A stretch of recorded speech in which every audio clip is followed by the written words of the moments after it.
All right. We are live and ready to go. So yeah, today we're doing something a bit different. We are not playing Is It Phoenix or Draft.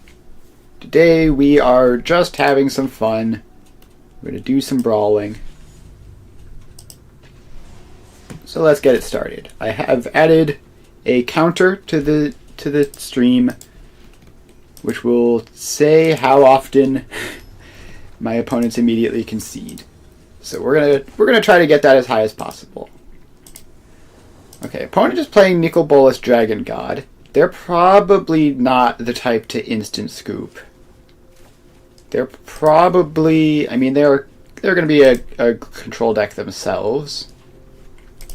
Alright, I forgot I have Azorius Guildgate in here. It's fine, I didn't need an untapped land on turn 1 or 2. We can just play out our tap lands, surveil.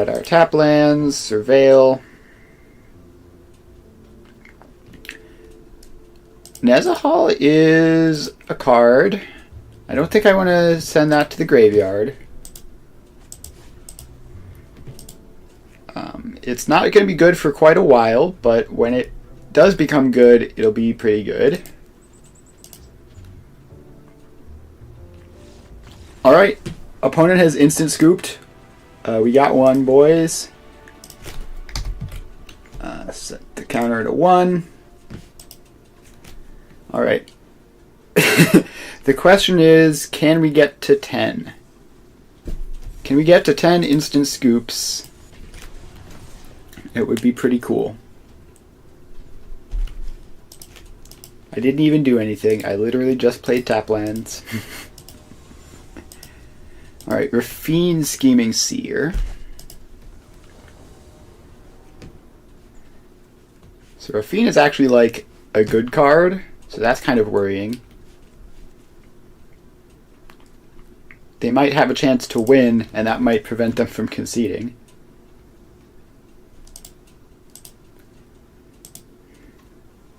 Alright, they've mulliganed.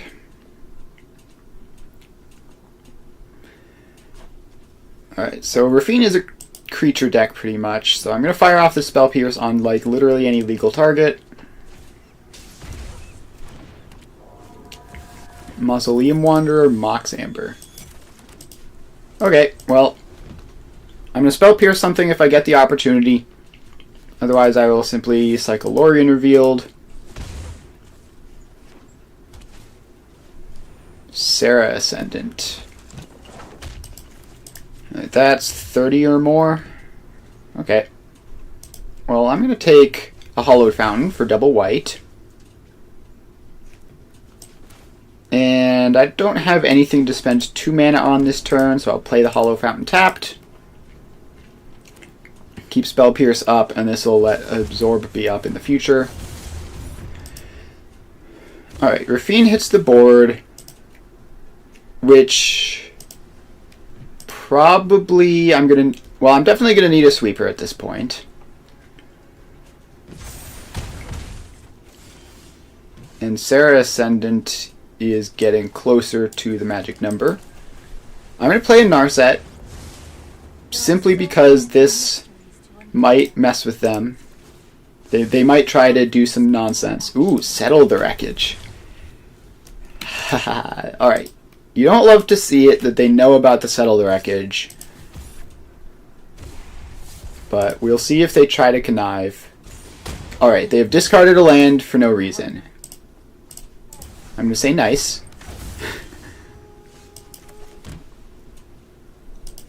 And pass the turn. So Settle the Wreckage is pretty... Alright. They either have a counterspell or they are a fool. Because if this Settle the Wreckage works... I probably shouldn't have let them connive. Oh, that triggers an additional time. Fun. Alright, well, we're going to see if they have a counterspell.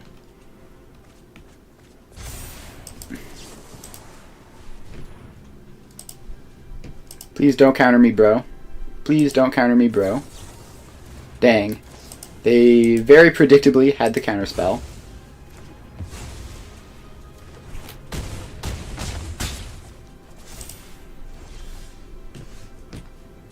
Okay. Yeah, apple pie, sure. I do love apple pie.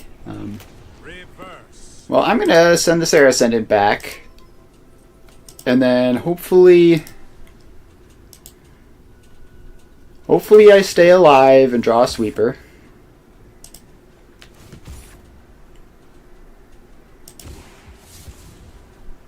But I think I'm probably just dead here. 4, 5, 6, 7. Yeah, I'm dead here.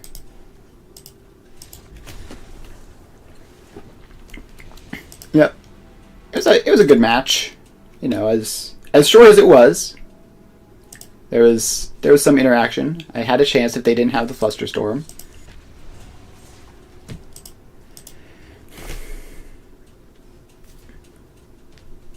Man, is everyone cooking pie today?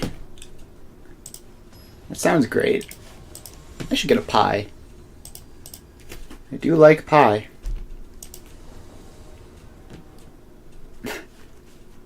Alright.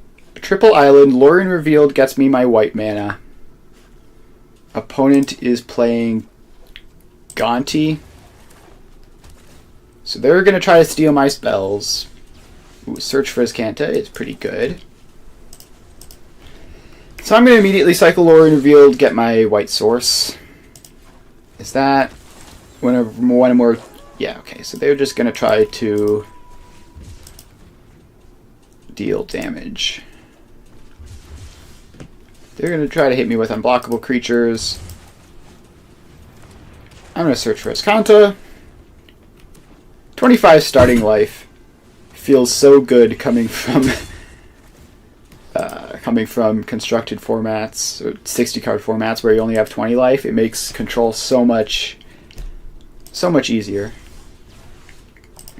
All right, basic planes is pretty good. I could Divine Purge them here. I think I will. Just slow them down. You don't get to do your thing immediately. Recast the Stowaway. I don't think Fateful Absence is what I need here. Thought Collapse is good, so if they just slam their thing... Oh, this is a werewolf? Deals damage to a player, draw a card. Okay, fair enough. Cavernon Rogue.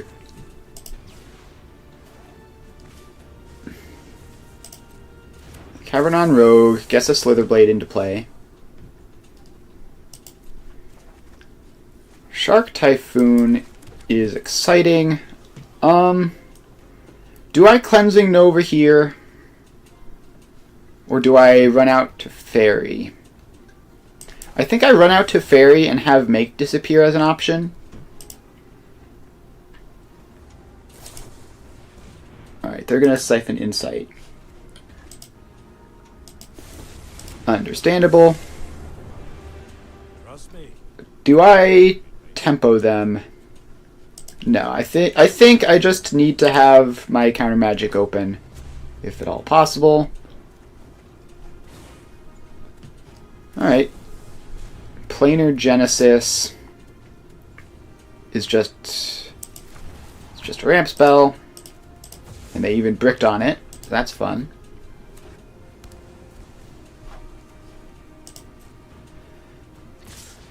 Alright, all attacks towards Teferi. That's combat damage to a player, so they're not going to get anything out of that. You love to see it.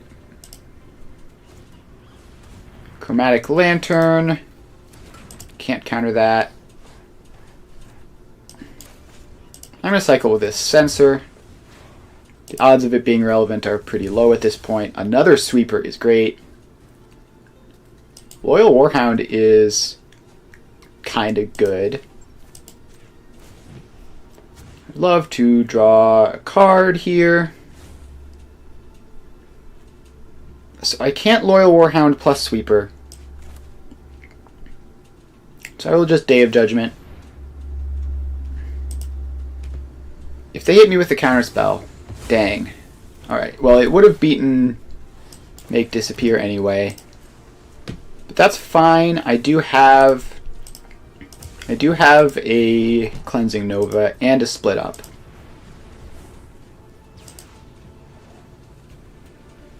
So you're going to use your entire turn to kill Teferi. You're going to play Heuristic Study. Well, I have to counter that. I cannot have you drawing infinite cards off of me. If they fight over this... Alright, they're going to Siphon Insight and look for a counterspell. Pretty likely to hit off of my deck. Yep, there's my negate. Alright, so they have Heuristic Study in play. And Teferi is dead. Let me know if you're up for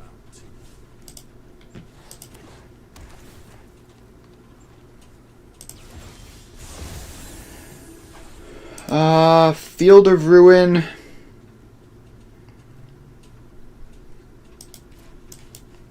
I think I don't need it. Alright, so I have Azcanta. I could split up,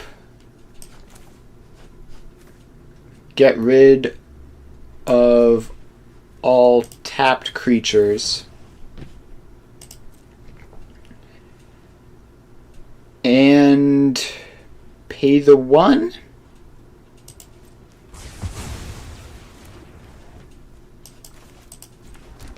And pass. So I have Make Disappear. More importantly, I have Activate Azcanta. Alright. Thief of Sanity is fine. Futurist Operative is fine. I'm going to activate Azcanta end of turn and get a free card. Wandering Emperor is great. I love that for me. 1, 2, 3, 4, 5, 6, 7. 4, 5, 6, 7, 8, 9. Alright, Loyal Warhound is too late. The Azcanta flipping has done me in there. I will pay the 1 for the Heuristic Study. And get rid of the Thief of Sanity.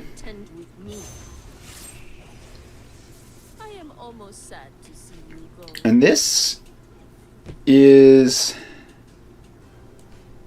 I guess technically it's like a 1-1. Because they can attack with that and have it be a 1-1.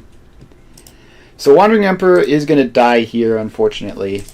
But I get to activate Azcanta the Sunken Ruin again. Yes, that's it then. Like, if I can just sit here and have them hit my Planeswalkers while I activate Azcanta, I'm pretty happy with that. Oh, I think Farewell wins the game here. It is that much better than...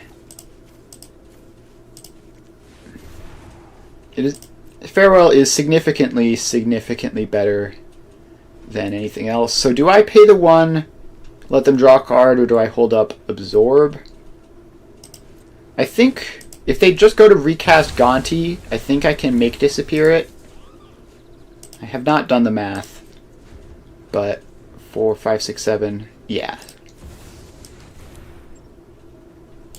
Alright. Oh, because they have Cavern of Souls, right? Well, that's fine. I will just send the Gonti back to their hand. If you show remorse, Goodbye.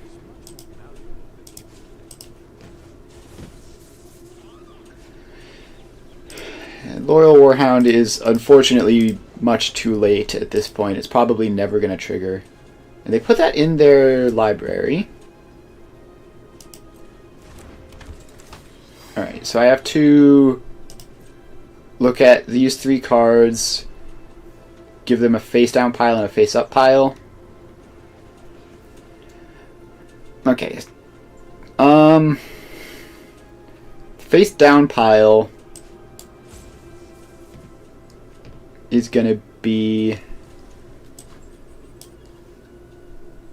I think they're probably just gonna take Gonti here. No, they take the 2 cards and put the Gonti to the command zone. That's fine. None of these cards are good against me. Yeah.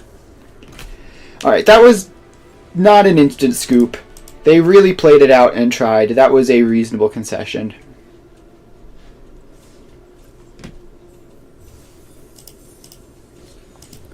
Alright. And another one. Gameplay with this deck is just so fun. Bonnie Paul Clear Cutter. It's Simic, so I imagine it's some ramp nonsense. I have single blue source and a whole bunch of double blue cards. It's probably fine. Hello! How's it going? Let's see here. I'm gonna make Ox and land cards and stuff. Yeah, okay. That's what you expect out of Simic. How are you? I am pretty good. I am playing a very, very fun deck for me. Maybe not so fun for my opponent. Alright. Tapland City.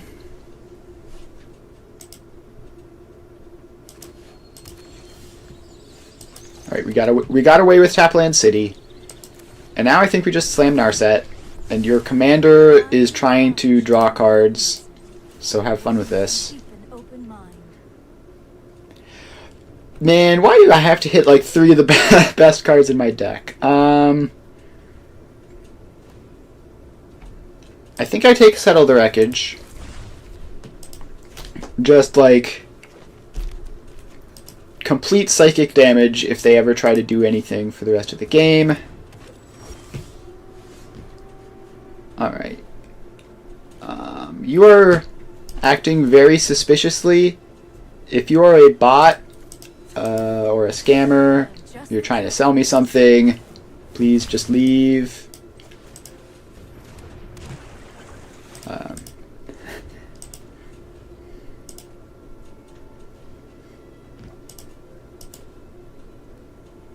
Alright, so I have Spell Stutter up. I have his Kanta in play. They play a Nykthos. That's more worrying.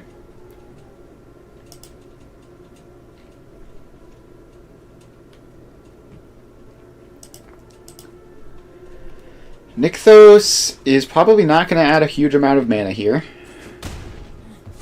Alright, there goes Narset. It's a shame. As an additional cost, sacrifice a land. Alright, if Spellstutter were pay 3, this would stop them. It is going to force them to sack a treasure, which kind of sucks for them. But it does work.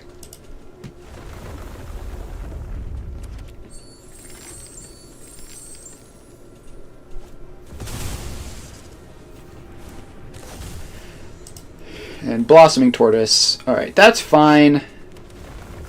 They are certainly ramping. I'm just going to wrath these guys away.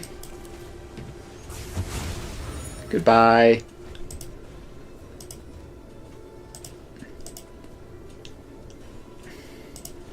So the tortoise was a real threat. I need to get my Teferi into play, preferably on an empty or empty-ish board.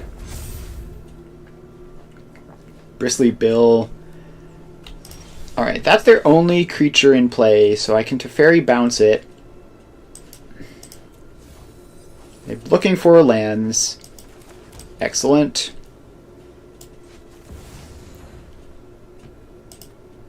Alright, they could have Counter Magic. They do. They have Tail's End.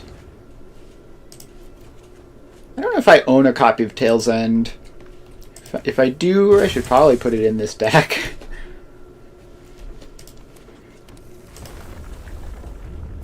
Alright, Bristly Bill is getting large. I still have time.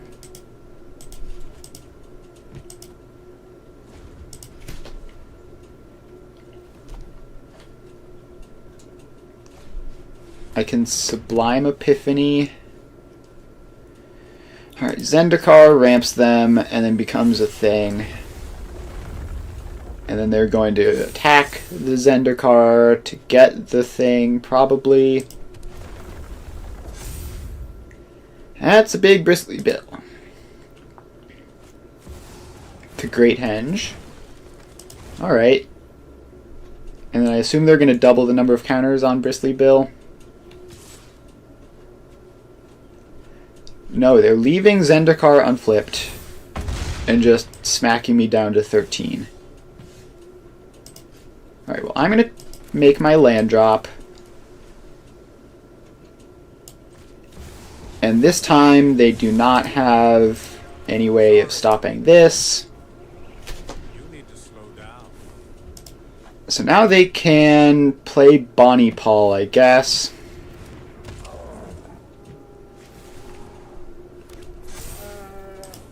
And draw some cards. Raminop Excavator. Alright, I do have the Unlicensed Hearse. I haven't been able to play it. I have Settle the Wreckage, which will keep me alive for this turn.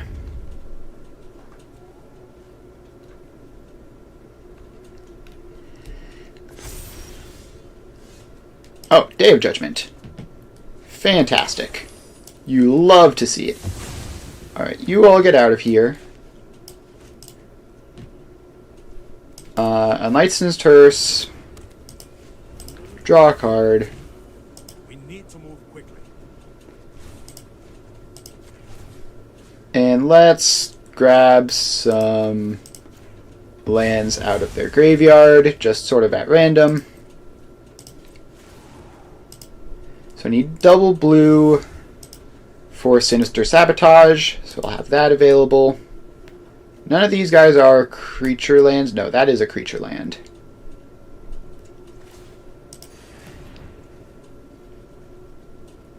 Alright, so they're just going to fire up their Vine Stock and probably kill the Teferi.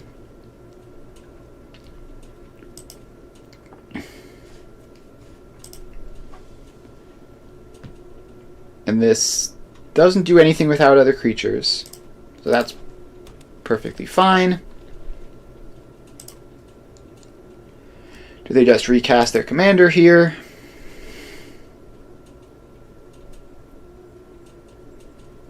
Nykthos shouldn't be adding much of anything.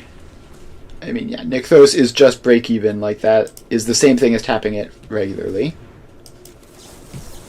Alright, we're going to get you out of here. I do not want your commander to resolve. Alright, they have the counterspell, but they had to tap the Vine Stock to do it. They should have sacked a treasure for that, I think. Time Raveler gets rid of the Ox. Yeah, this is probably fine.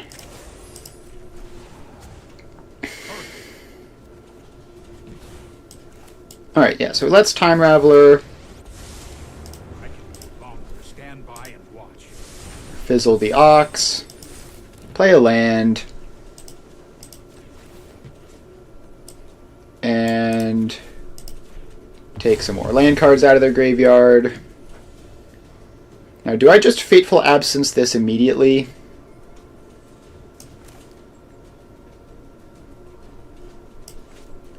I think not. So I need to have potentially triple white available to Fateful Absence plus Settle the Wreckage if that becomes necessary. Lotus Cobra shows up. It's a bit late for that. Topiary Stomper is a 3-mana 4/4 that ramps. They have all the mana they could ever need. I have Settle the Wreckage. I'm going to cycle this Censor the next time I have a spare mana, because they're never going to be using every single mana. Especially with this treasure available.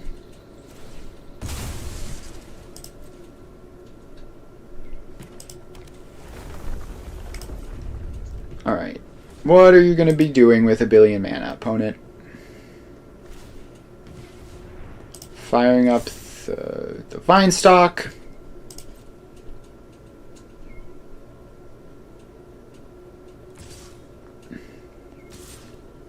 And going to combat.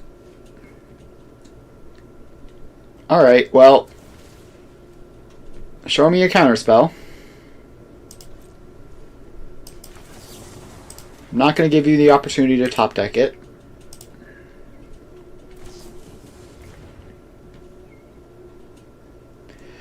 Alright.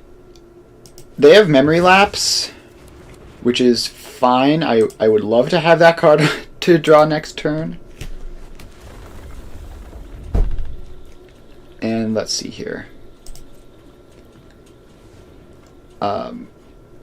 Bonnie Paul is attacking Hero of Dominaria. Vinestock is attacking Time Raveler.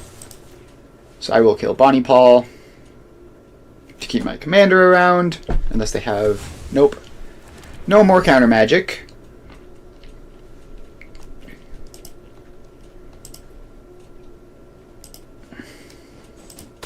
This is hardly my work. So Time Raveler goes, but their commander is back in the command zone. They can obviously just replay it. They still have infinity mana.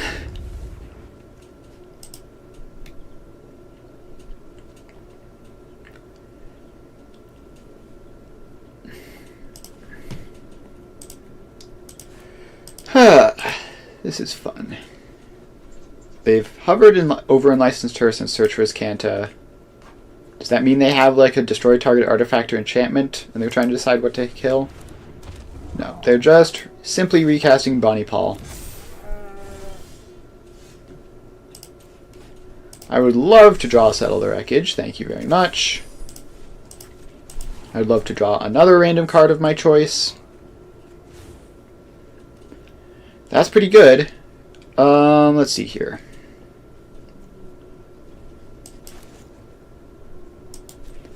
I'll cycle Censor to use a mana.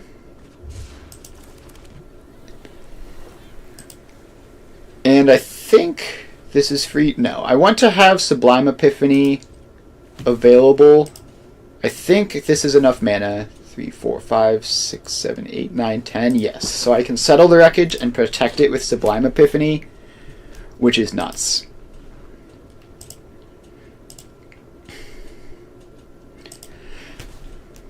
Alright, so they're just going to draw a card with Clue.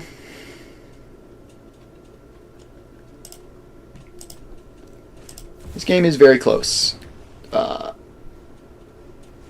the Eon's Torn. What does the actual spell do? It doesn't say can't be countered. Alright.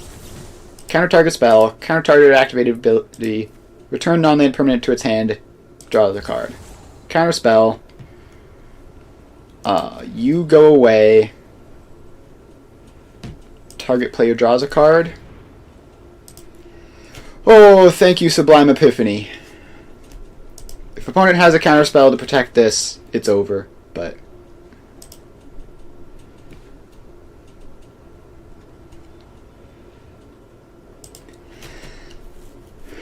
Gotta try. Alright, opponent is either thinking or roping. We might get our first emote / rope counter here.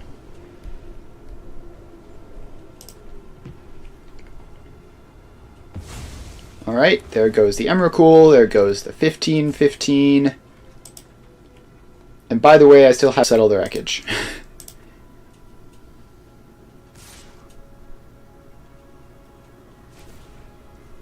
Alright, so they attack with one creature into my Planeswalker.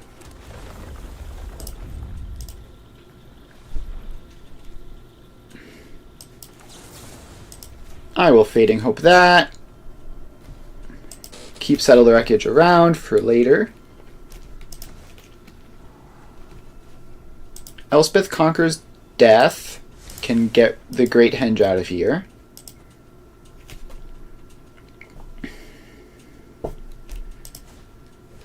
Alright, yep, they obviously just replay the Stomper.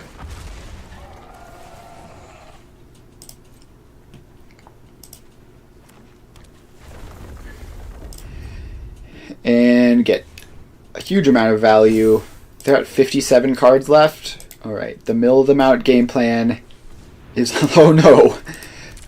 Oh no! Not Scute Swarm. I don't feel good about that one.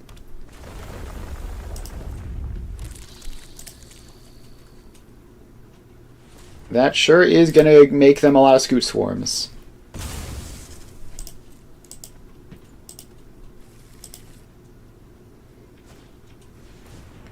And they can explore.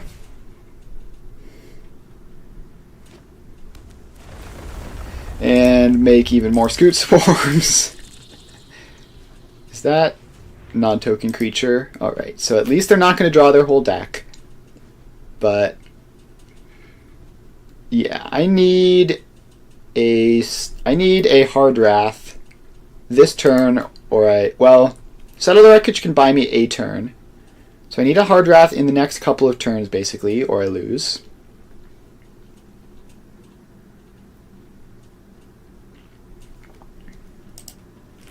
And also, they might cast another Giant Eldrazi and kill me anyway. Turn Timber Symbiosis. If only I had kept the... if I had kept the counter unless they pay 1, I would have got him. Alright, just a Delighted Halfling. That's not scary.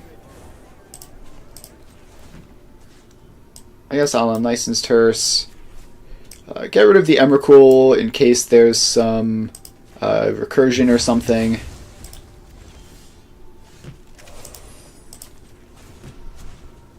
Alright, so we can draw a card, draw Floodmaw. I think I am... Ooh, Divine Purge. That's 3 or less? Well, that gets rid of most of this, at least.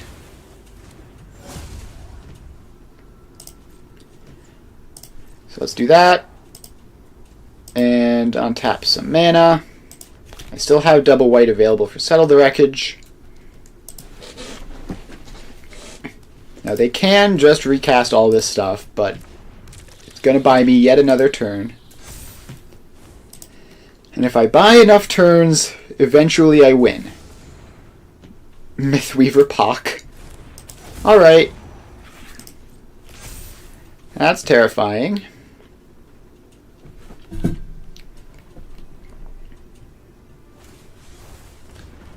And channel a Kami to get some forests.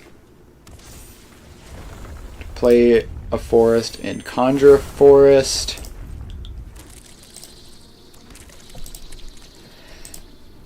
Alright, the Scute Swarms are swarming. Opponent is at 50 cards in deck. Operation Mill Them Out is once again seeming likely.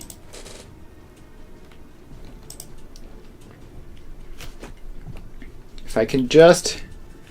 I just need to hold on for like a bunch of turns. They can only attack with Bonnie Paul, so I can Floodmaw, activate as Kanta.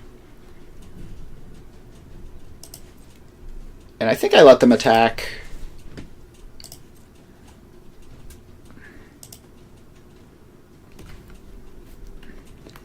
Alright. They sure are... They sure are Scute Swarming. You can go back to your hand. Just holding on to this Settle the Wreckage for as long as possible.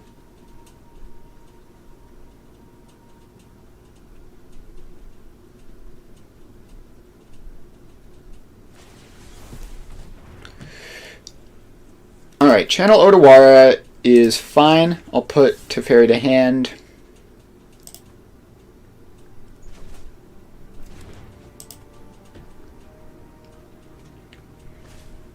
And they replay it. This is the kind of game that makes me love this deck. Like, it's just so ridiculous. My opponent is doing their thing. I haven't lost the game yet.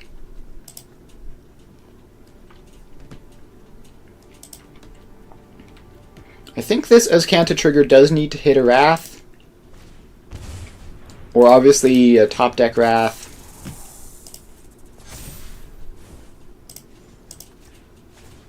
Give me another card. Well, I have my choice of counterspells. I'll take the one that actually works.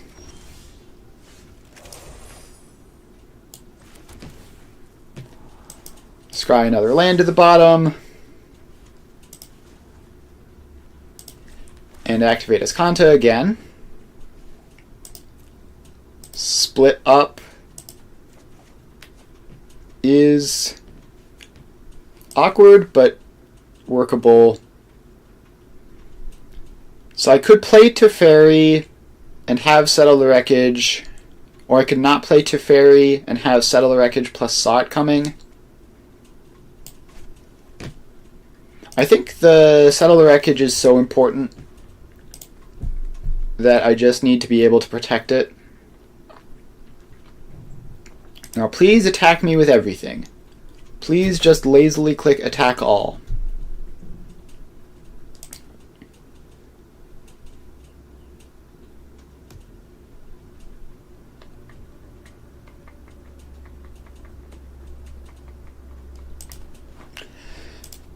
Please click attack all. It would be so fun if you did that. Opponent is thinking. Playing a land, getting a million triggers. Maybe they... maybe they time out.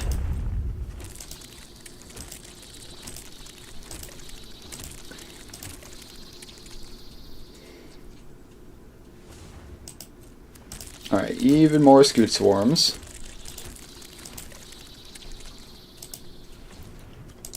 They have, what, 18 Scoot Swarms? It's a lot of Scoots. And Tireless Tracker. Now, if they only attack... Actually, I think Settle the Wreckage plus Split Up should clear them. I can just say Split Up on untapped. So anything they don't attack with, none of these have Vigilance, right? Yeah, none of these have Vigilance, so I guess they'll keep the Delighted Halfling because it enters tapped.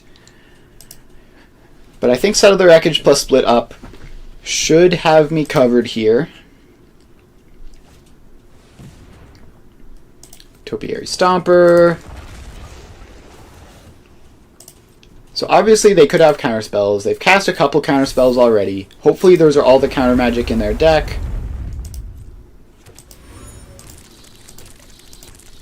Yep. I'm going to click Resolve All.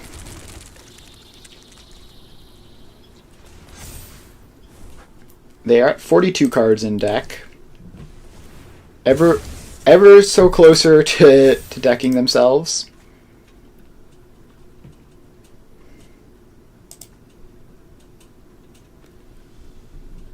Alright. Just attack me. Just click that Deloria's Juicy Attack All button.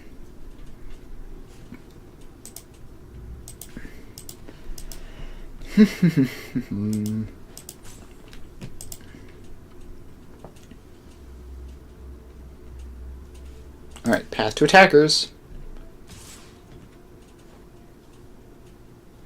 And they just attack with the Ox. They should probably attack with Ox and Pock, just so a single removal spell doesn't get them. Alright, they're going to try to flip the invasion. That makes sense. Now, they do know about this Settle the Wreckage. I got it off of a Narset trigger ages ago. Alright, they look like they are just going to be slamming attack all.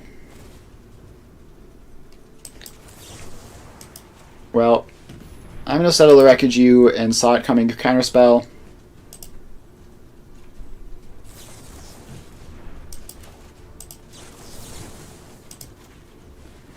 Do you have another counterspell?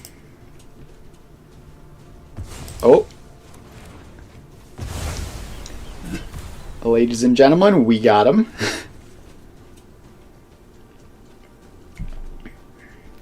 Alright, now the bad news is they still have, like, infinite mana.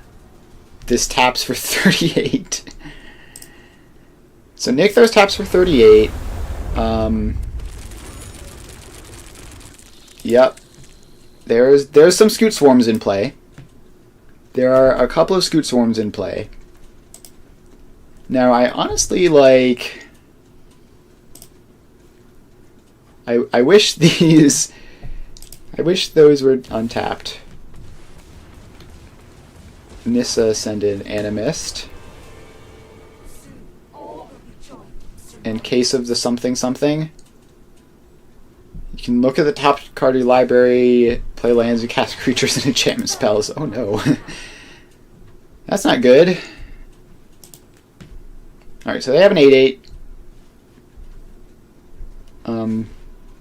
They can do a massive overrun next turn, so split up is no longer good enough.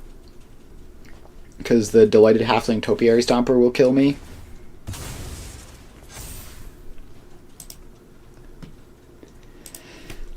So I am going to actually need a Hard Wrath. And even then it's not... I'm going to need a Hard Wrath plus Elspeth Conqueror's Death to get rid of the Nissa.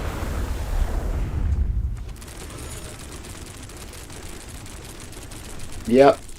That's a couple of Scoot Swarms. Actually, no. Split up, Elspeth Conqueror's Death, get rid of the Nissa. Hope they don't have a second overrun ability.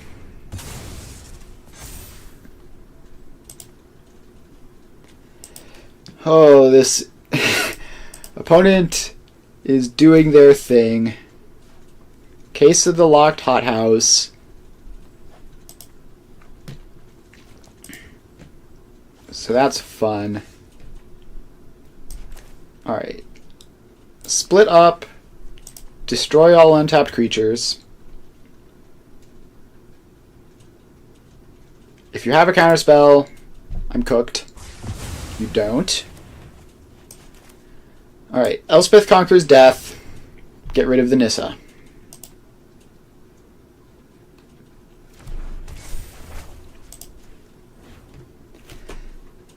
Alright.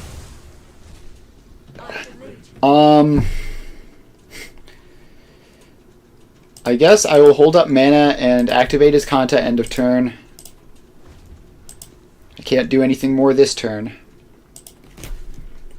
Opponent's infinite mana has been reduced significantly to still a lot of mana.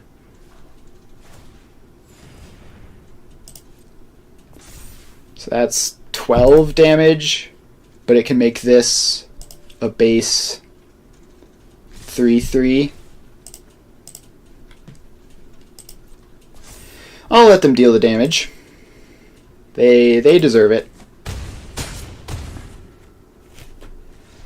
Oh, see, like, I lost that game, but that was a blast. Like, how can you not have fun doing that? Yep. Lots of spells cast that game, that's for sure. And let's send another one.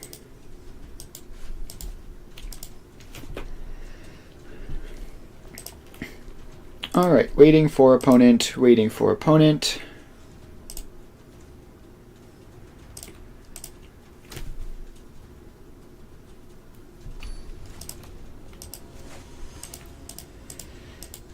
Itali Primal Conqueror. Alright, so we're just gonna have to counter that every time they cast it. This hand is kind of terrible. This hand is also pretty much unplayable. This hand is quite good. We can keep this, send the Seed Shark back.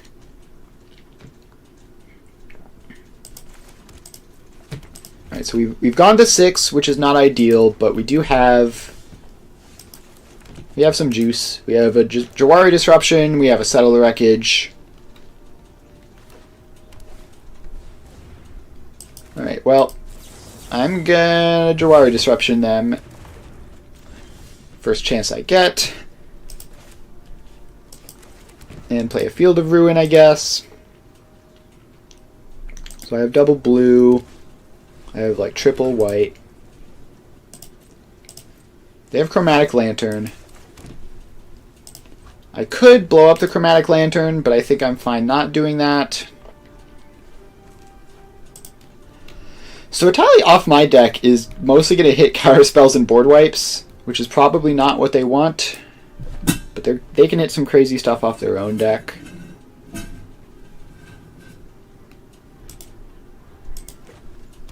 Alright, Forest, Mindstone. I would love a counterspell to stop their first Atali.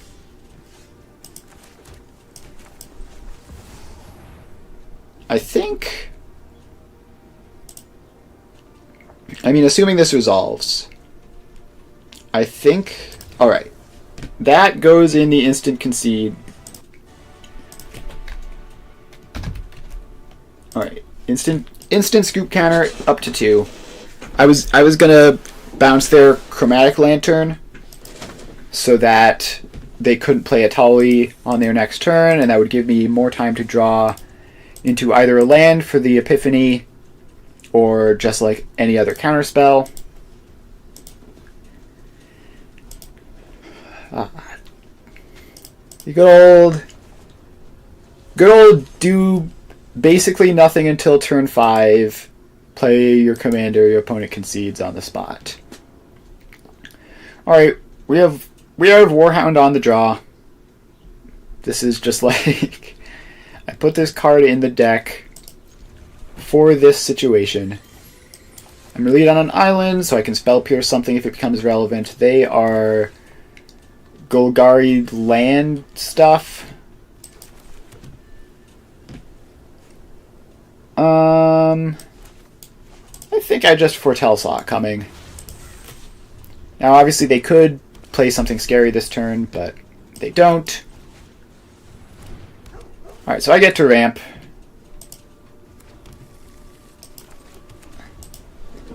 And only single island is not great. Yep, so they get their Nissa out because that was third plains instead of island. Fortunately, I have like a random 3/1. So that's pretty cool. I think I cycle Censor here, try to hit another land drop. I whiff, but I have Reprieve up. They're not going to expect the Reprieve. I can also Fateful Absence their Nissa, but that's less good than attacking it twice with a Loyal Warhound.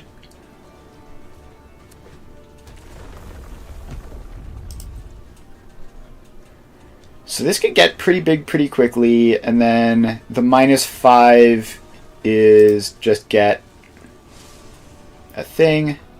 They're not making their lands creatures.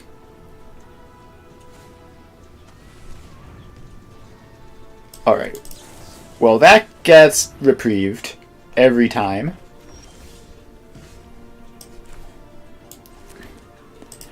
Thank goodness for reprieve. We would have instantly lost the game there, I think. And now we have Spell Pierce to beat the casualties of war. Each opponent sacrifices a non-token creature or planeswalker of their choice. Fine. Rip Loyal Warhound. You done good, kid.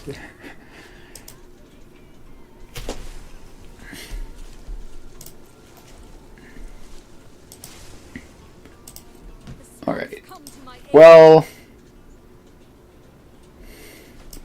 what does Shielded flip into? A saga that does all sorts of fun things. And by fun, I mean not fun. Let's just get you out of here forever. I'm going to turn this Field of Ruin into a second island.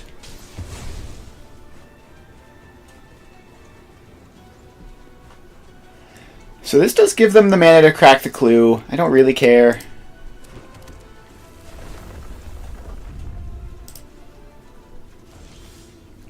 Alright, third island is a great top deck. So I have 6 mana, which means I can Teferi, untap 2 lands, and have Thought Collapse. Right on schedule. Yeah, so they're just going to draw a card here. We need to move quickly.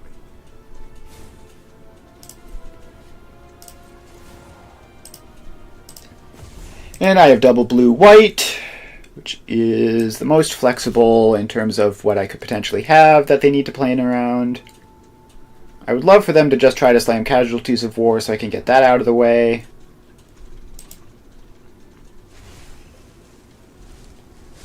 Alright, they've untapped a land. They didn't make it a creature, which is great for me. Target creature or vehicle from your graveyard to the battlefield? Absolutely not. You can have more stuff in your graveyard, though. That's fine.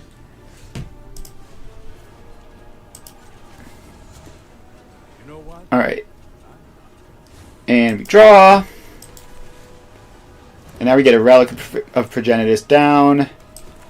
And I guess a Sphinx's Tutelage as well. Alright. Well, always activate Relic. Whenever you have the chance, you just activate Relic of Progenitus.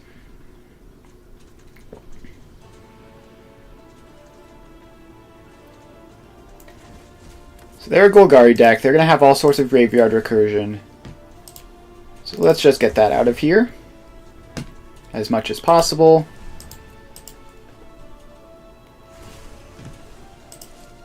Alright, are they going to make this a creature to attack my Teferi with? They are not.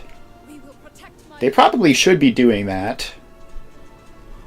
The first one gets got by Fading Hope, but... Alright, Casualties of War. Perfect opportunity to Spell Pierce.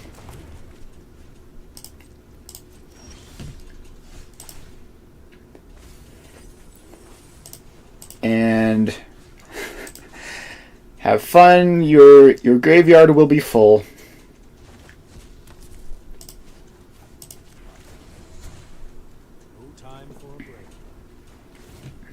Alright, Dovin's Veto, decent.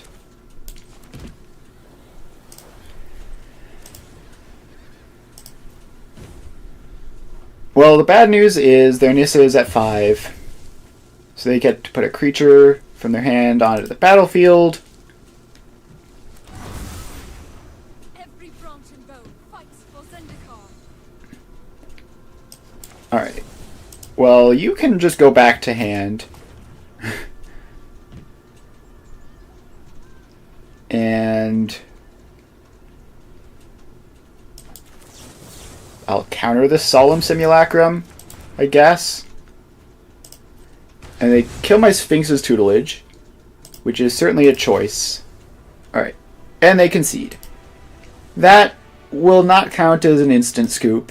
They played out a fair amount. They played out a fair amount there. Not an instant scoop. Maybe a little bit early, but not really. Like, I have a Teferi that's just ticking up forever. I'm very close to -8. Alright. No blue mana here, but... they're an elf deck. I have some sweepers. Alright, blue mana has been found. I think we Birth of Meletis this turn, hold up Quench next turn. Just gotta be getting through that.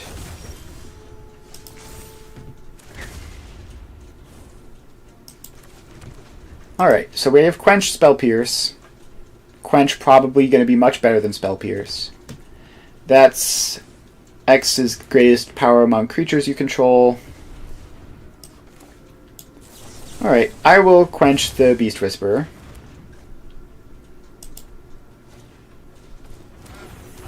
I play Gilded Goose.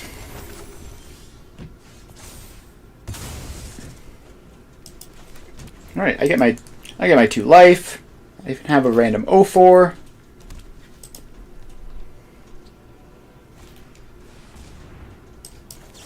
You love to see it. Just random expensive non-creature spell. And I even draw a Split Up. That's huge. know what must be done. You know what? Alright, yeah, I think this game is close to over. If they cast another non-creature spell, it's... Yeah, okay. Well, I'm very sorry, opponent. Your draw is very bad against me specifically.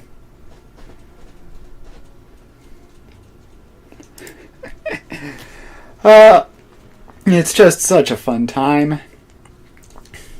Just veto it.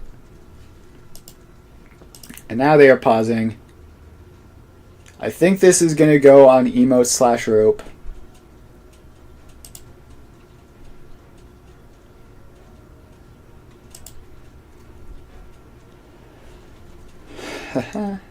Alright, opponent.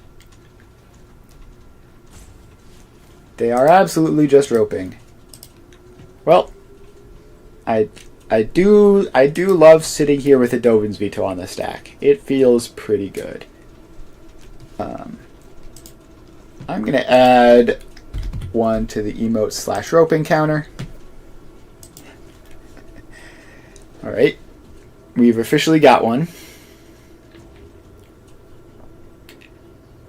And this is no coincidence that they suddenly vanish the moment their giant spell gets countered for the second time in 2 turns.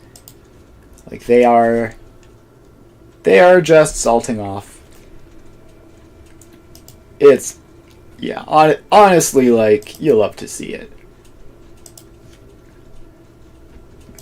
And now I get to untap, draw with my Planeswalker. Alright, there goes their spell. Time wipe.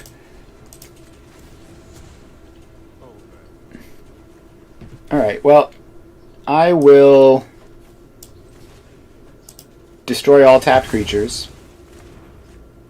And probably they're just going to sit here choosing to put their commander in their command zone until they time out again. So yeah, while we're waiting for our opponent to salt off, make sure to follow if you're enjoying. I know I love seeing people get very upset. So if you do too, make sure to follow.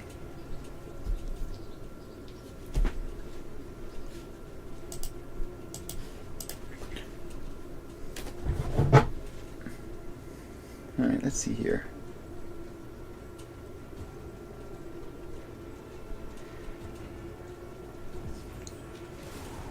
Alright, opponent has decided not to put their commander in the command zone because of course they are not here.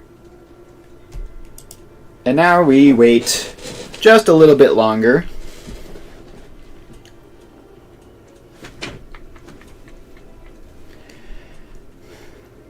So yeah, just hanging out. I really love this deck. I basically built this last night and stayed up until like 2 in the morning playing. Like, it was... I'm not sure exactly how long I was up, but it was just like unhealthily long. Because this deck is just very fun to play. Also, I was watching YouTube in the background. And... It was always that thing where it's like, a YouTube video ends and you're like, well, I'm in the middle of a match, so I may as well put on another YouTube video to watch until the match ends. And then the match ends and it's like, well, I'm 15 minutes into this 30-minute YouTube video. I may as well play another match while the YouTube video finishes. So that changed for a while. And yeah, I just had a lot of fun. So I would recommend playing Salty, playing Gandalf. Just, by the way, like... My win con for this deck is literally like Sphinx's Tutelage. Like, not even a Sphinx's Tutelage combo. Just like, I'm going to mill you out like 2 to 4 to 6 per turn. And then like 20 turns later, you're going to run out of cards. And it is very fun. Alright, this hand is... it doesn't have double white, which could get me in some trouble here. But... it has 2 Wraths against an aggro deck. Has a Censor. Has a Shark Typhoon. Like, if you mulligan these, like, you just mulligan everything always, so I wouldn't recommend mulliganing these. And we hit the double white. Wonderful.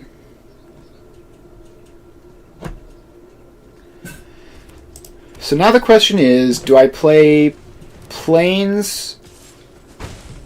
Do I play planes for turn 4 Wrath of God? Do I play planes for turn 3 Split Up, or Hall of Storm Giants for turn 4 Wrath of God? And I think I'm likely enough to hit another untapped land that I play the planes. Alright, they are Ripples of Undeathing. I'm getting stuff back. So they're like not really an aggro deck. Alright, like your aggro deck is never going to be playing Ripples of Undeath, Lively Dirge, Tiny Bones, Stalactite Stalker. So I guess they're just like a Descend deck, maybe? Alright, yep, there's the untapped land I was looking for. So Split Up is bad here, so I'm just going to pass. I can Shark Typhoon, make a 1/1, and trade with Tiny Bones, I guess. Or I could negate a Reanimate. That seems important. What do they have in here? Nothing too threatening at this exact moment. They have Croxa. I will discard the Portable Hole, I guess. And then the Croxa goes away.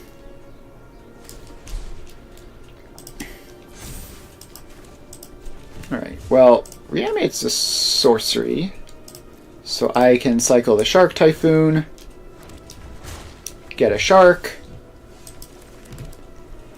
Alright, now we are on just hold up counter magic forever. So this gives me negate plus quench or Sinister Sabotage. Immersturm Predator. Judith the Scourge Diva. I guess I could Wrath that, but I think the better line is Sinister Sabotage it. If they want it, they can reanimate it, and then I'll Wrath it anyway.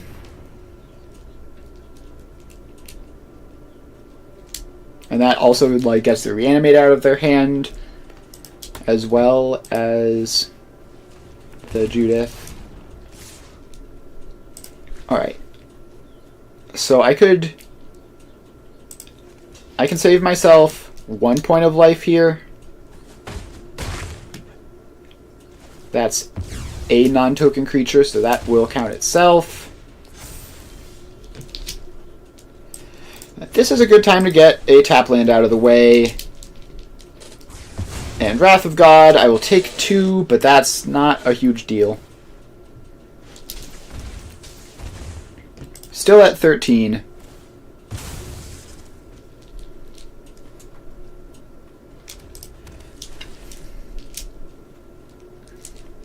Still at 13, healthy-ish. Croxa coming back is going to be a problem. Probably this turn.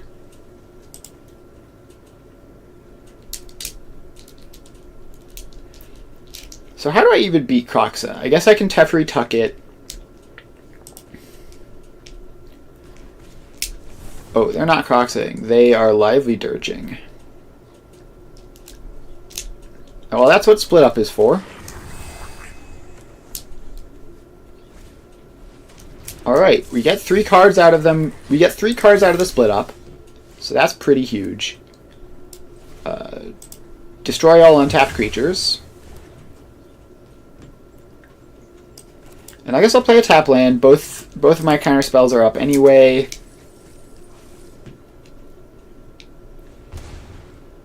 Alright. paying 1 there to get the Bone Crusher back. So now if they escape Croxa, I can quench it.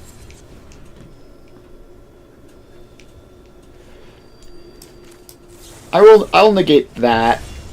It also gets rid of the backside of Bone Crusher Giant. And unless if this is an untapped land, I'll be kind of sad, but it isn't. Alright, I will play a land, play Teferi, and start plussing on an empty board, which feels pretty good. Let's give double blue, double white. Souls of the Lost. That's horrifying, but I can Fading Hope it in the short term. Discard a card or sacrifice a permanent. Yeah, okay. You can sacrifice a permanent. This Fading Hope feels great here. Goodbye. Have fun discarding another card or sacrificing another permanent. Yeah, okay. They were done there. Like, Teferi plussing every turn unchecked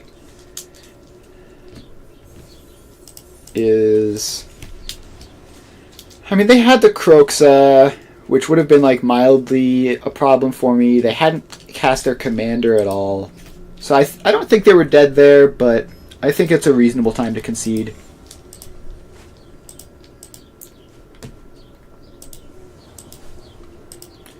Alright, another Nicol Bolas. Draw a white source for Birth of Meletis, and this hand is quite good.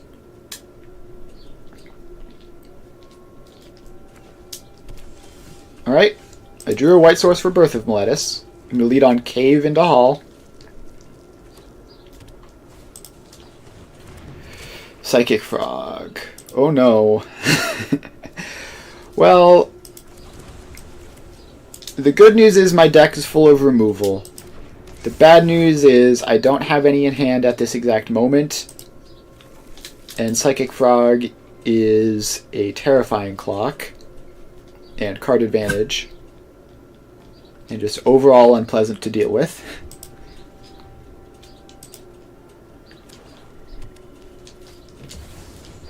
And into Gix Yawgmoth Praetor. Alright, so this Psychic Frog hits for 1, draws 2. Yikes. Oh, but I get a wall. So that's something, I guess. It won't... It might stop the Psychic Frog. Well, I'm going to play an Island and a Restoration of Iganjo. So this will get me another Plains. And we are both doing our value thing in our own special ways. Opponent's is much better than mine. Restoration of Iganjo is ramp, though. We block the Psychic Frog. So they only draw 1 this turn. That's pretty good. Honestly, if I were them, I low-key would have discarded 3 cards to Psychic Frog and then boosted it up. Alright, I can discard a Plains to put a Plains into play tapped. Nope. And back it goes. Then I can play a Plains and pass the turn. Exile target creature from a graveyard, make a token that's a copy of it. Except if it's a nightmare, then exile. Okay. That's just like a decent card.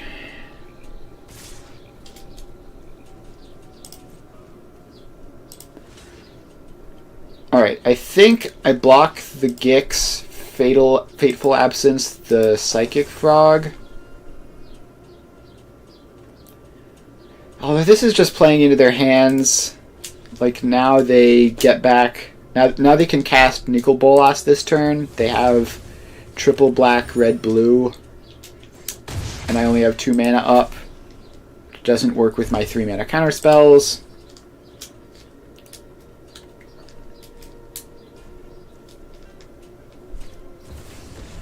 Yep, there's the Dragon God.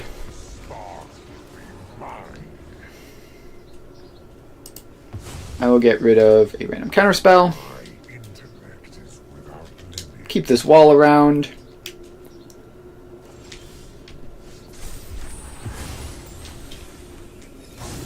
Now I have a 3/4, so that's fun.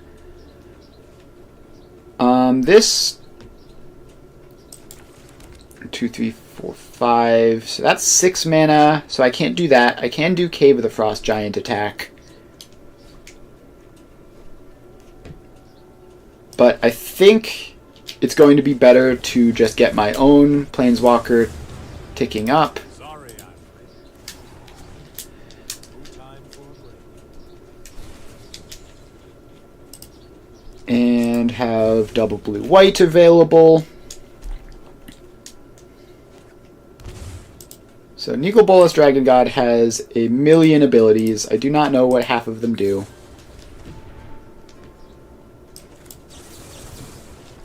I'll counter your Sink into Stupor. I would love to keep my Planeswalker around. And discard Meathook Massacre Rusco. Not super surprising. Does that have flying? Yes. Alright, so they can get the Rusco with the Abyssal Harvester.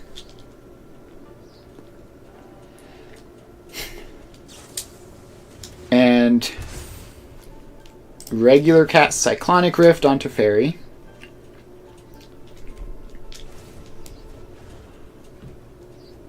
I'm going to discard Treasure Map. I think lands are more important at the moment.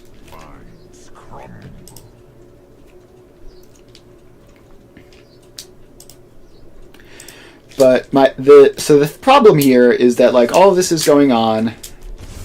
My opponent has a Nicol Bolas Dragon God in play ticking up.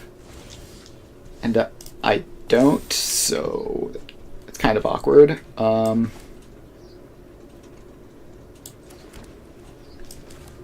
So I guess we solve that problem. This time Nicol Bolas goes away.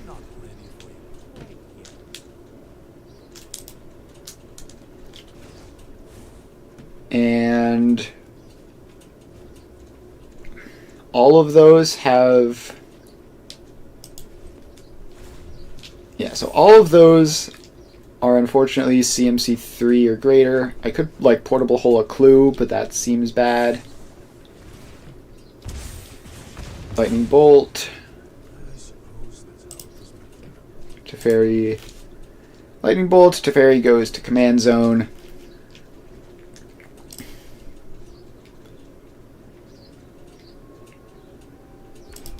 I need a Wrath.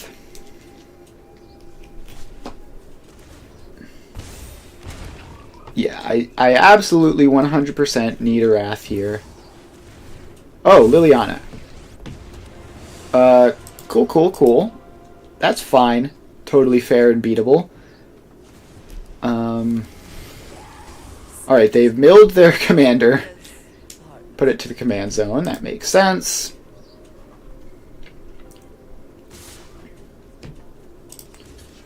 Well, I'm gonna block a 3-power attacker.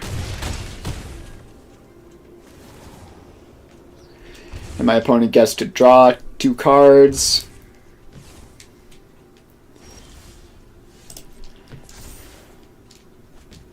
I think this game is over. I'm gonna concede. My opponent just has way too much value for me to beat.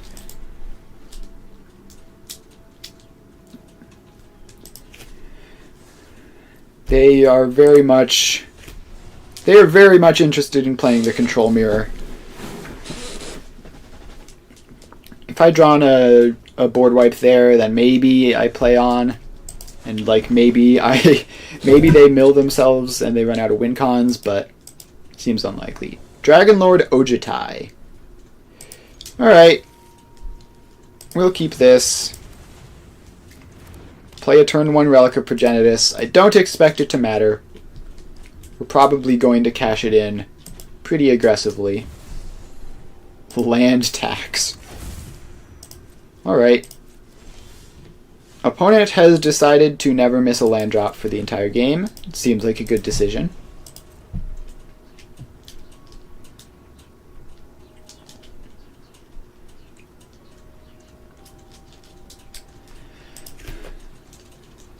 Alright, well, they get to put 2 lands into their hand, presumably so they don't discard to hand size. I'll Spell Pierce a Mana Rock. That seems like a fine thing to Spell Pierce. And then I will exile your graveyard. And honestly just draw a card.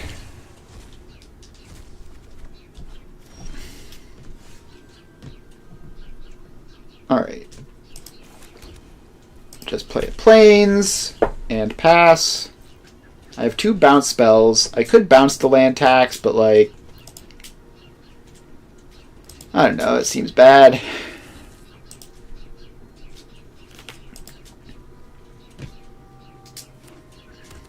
Alright. Palladium Mirror. Well, what if you go back to hand so I can scry 1? I don't think Shark Typhoon is the right card for the job here.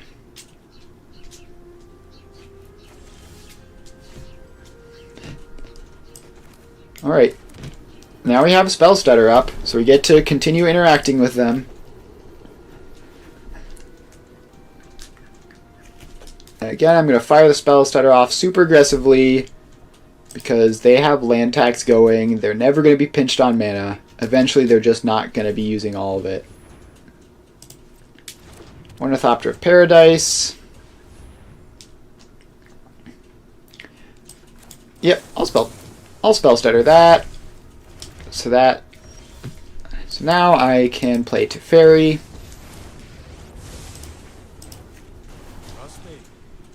So if I hadn't spell stuttered that, they would have been able to play Ojutai around counter magic anyway. That's hexproof as long as it's untapped. Fortunately, I have Day of Judgment, so that doesn't matter. Even more lands into hand. And we are getting into like the deck thinning point where my opponent is going to be drawing mostly non-lands. Alright, Palladium Mirror hits the battlefield this time. Cold Steel Heart. Alright, I'm going to Divine Purge on my turn. Get rid of all of these guys. Indestructible doesn't matter for Divine Purge.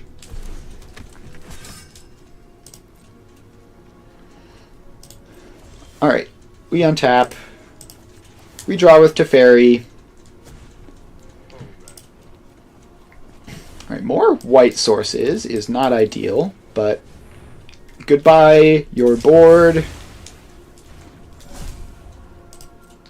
And does this let me... No, this makes a treasure instead of giving me a land back. And it's also a non-basic land. They've played only basics. I really need to draw... Alright. Selfless Savior, Dauntless Bodyguard.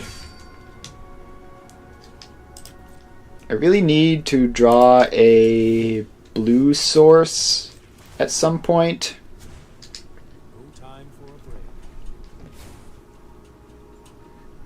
Alright, well... Why would you do that? 1, 2, 3, 4. Day of Judgment.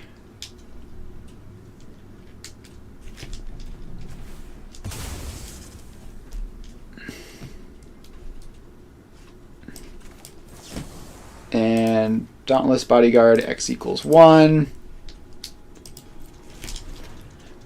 Alright, so the bad news is my opponent is going to get Ojutai. They don't know it, but I don't have a counterspell available at this exact moment. So please don't cast your commander. Imprisoned in the moon.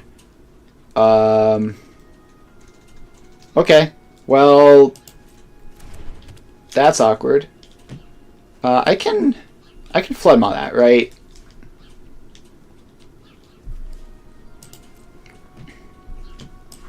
Yeah, I'm just going to give you a tapped fish and say Planeswalker, please.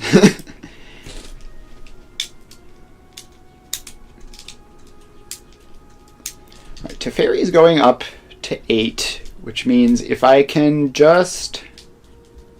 Well, assuming this resolves and nothing else happens, Teferi goes to 8. Alright, it does not resolve. They mana drain it.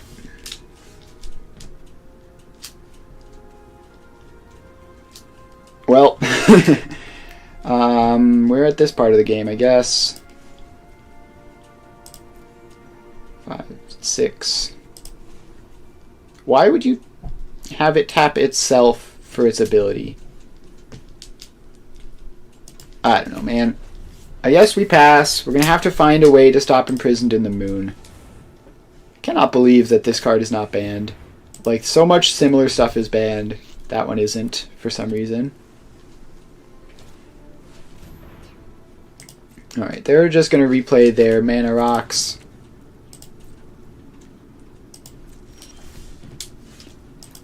I'm going to untap, play a land.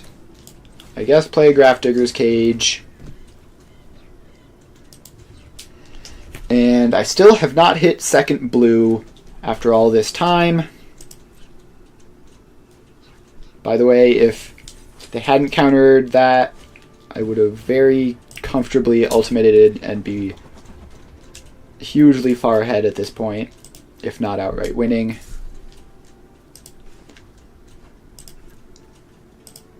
Oh, it has to because it's the only freaking blue source.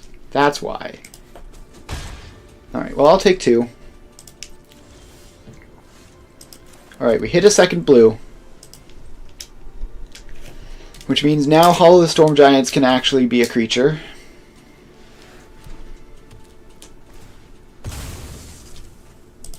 Alright, Marsh Flats. Opponent has a huge amount of mana. I have no idea what they expect to do with all of this mana. Like, this is a ridiculous amount of ramp for any deck.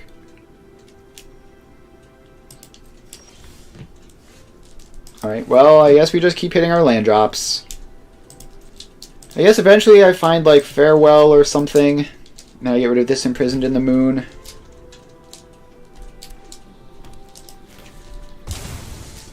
Like, if they're just going to be attacking me for 2 a turn, I can play Draw Go like that for ages.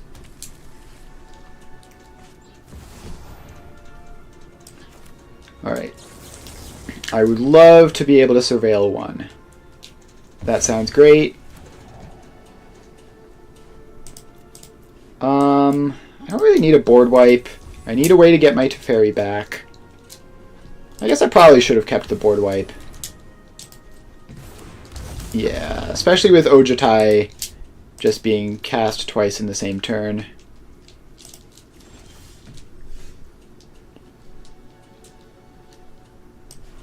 Alright, well, this is going to instantly die, but it cycles, so... So give me a card. Now they might not want to tap their Ojutai. Probably worth it, though. If they attack Teferi, they don't get a trigger off of it. Now it has... Oh, now it has Vigilance. That's cool and beatable. So if they attack Teferi, they don't get a trigger off their Ojutai this turn.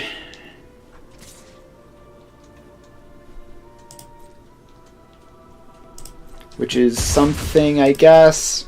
No setbacks next time. I should have kept the stupid split up.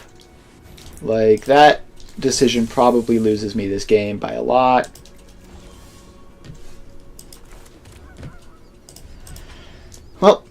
Castle Ardenvale go.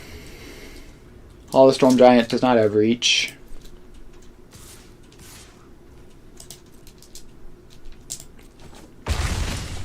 Now I'm down to 11. And my opponent does get a trigger this time.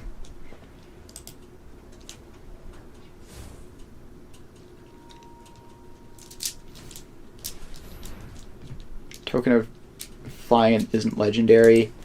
How about you don't? How about you don't get a second Dragon Lord Ojutai? Have you considered that, opponent? Also, I'll take some life. And make a 1/1.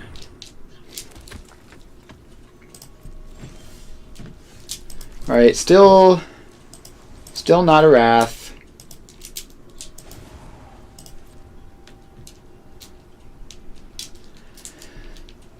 Opponent has 12 mana. I have probably more than that. Yep, they can take 3 cards with land tax.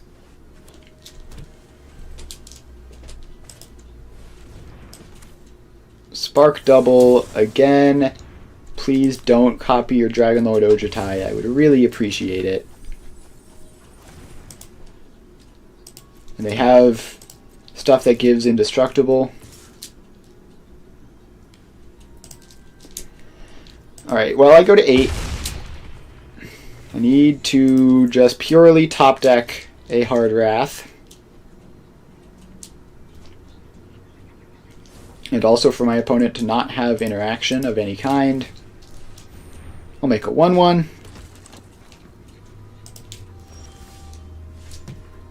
Alright, treasure map. Ain't it.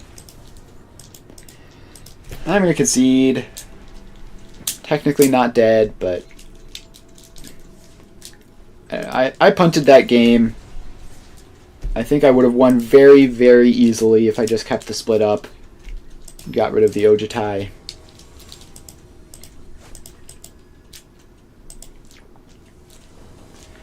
Alright, this opponent is playing the new Frog Lady. So that's a thing. So what? It's a big creature some of the times, and then other times it draws a bunch of cards.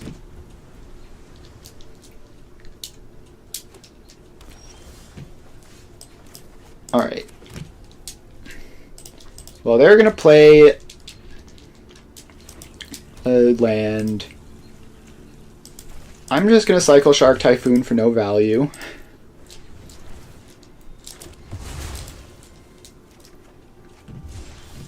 Alright. So now I get to ramp with Loyal Warhound.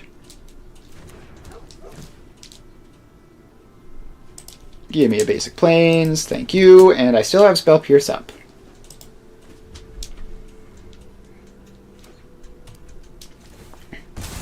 So, what giant non-creature spell are you going to cast today? You're instantly cracking, so I assume you have something to cast.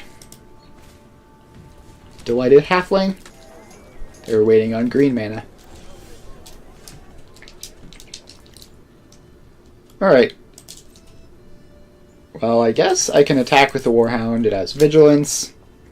If they want to trade, I'm more than happy. Otherwise, I will hold up Memory Deluge.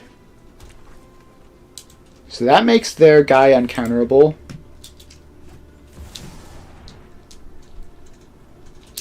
Which is fine. I'll just have to farewell it at some point in the future.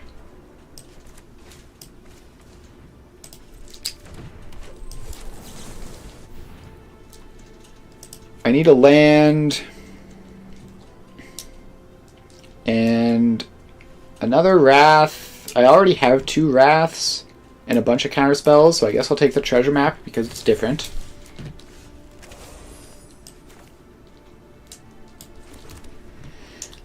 Alright, so here I think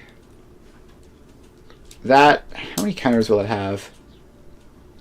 First main phase, odd numbers, so that won't be able to attack or block.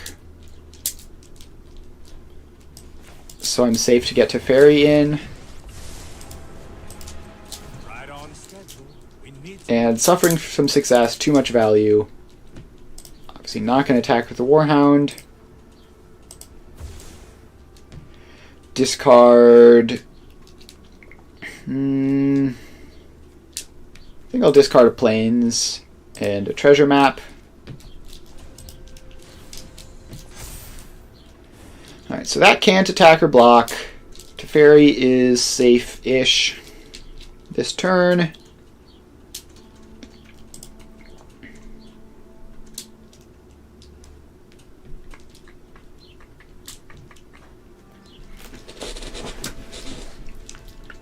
But they do get to draw 2 cards.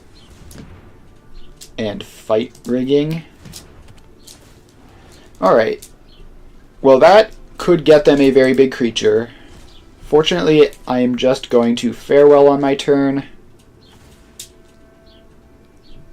Oh, so this does let this attack.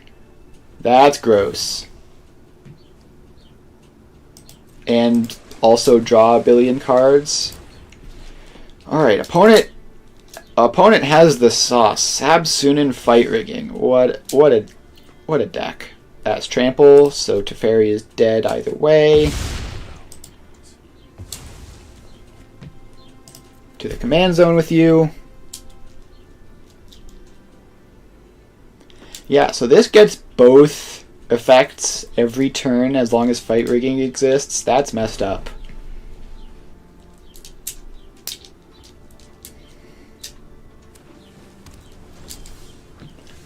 Alright, they seem like they have counter magic, but I just have to. Artifacts, creatures, enchantments, graveyards. If they have counter magic here, I think I just die instantly. Alright, sink into stupor.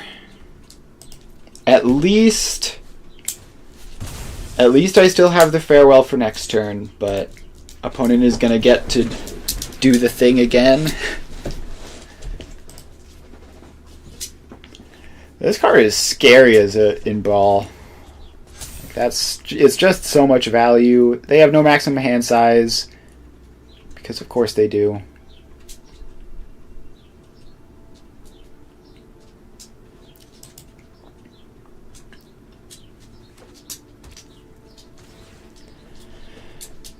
Alright, and now it's a 10 power attacker. I'll block the Delighted Halfling. And I'm at 14. If this farewell resolves, which it is unlikely to, seeing as they have a billion cards in hand, they probably have more counter magic. But if it resolves, we're at least in the game. And I do have Spell Pierce.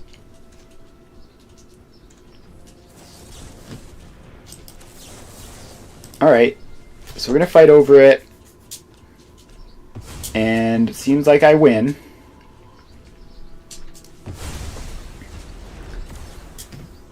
Alright, so we win for now. They get to just recast it, though.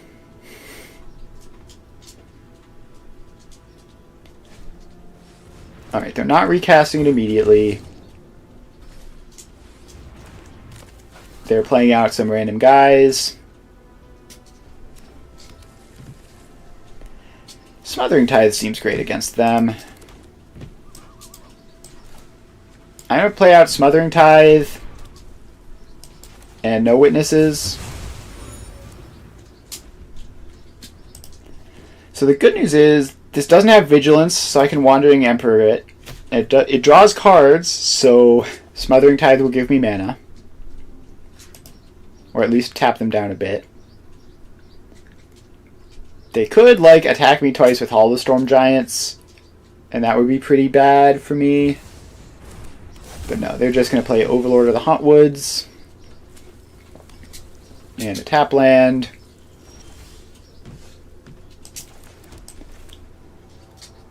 Alright, so I can Teferi plus Teferi Wandering Emperor.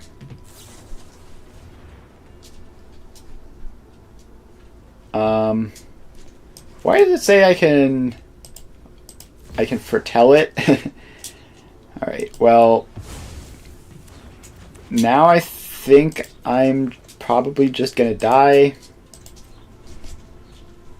you know, it's not great to be relying on your opponent who's drawn a billion cards to hit no counter magic, I guess. But still, they're only attacking me to 8, which means I am not dead to the Hall.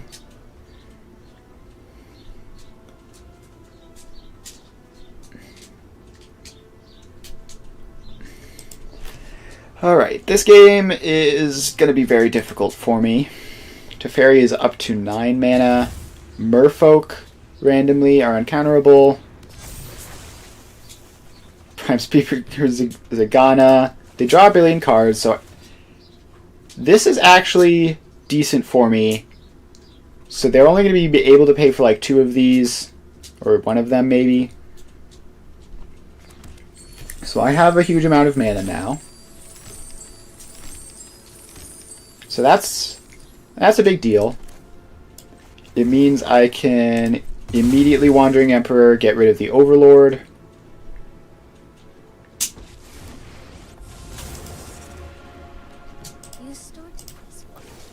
Alright, so you go away and give me 2 life.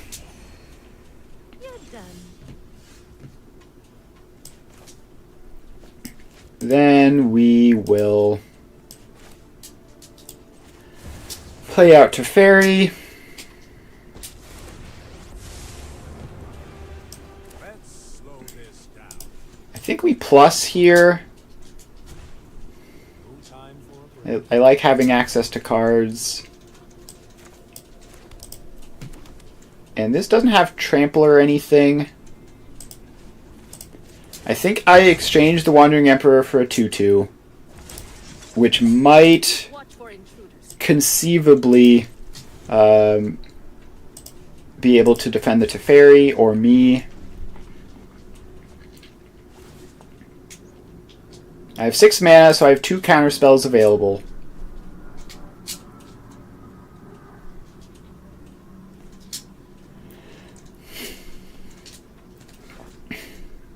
Alright. They are looking over their utility lands and firing up all the Storm Giants. Well, I'm gonna block one of them and take 7 down to 3.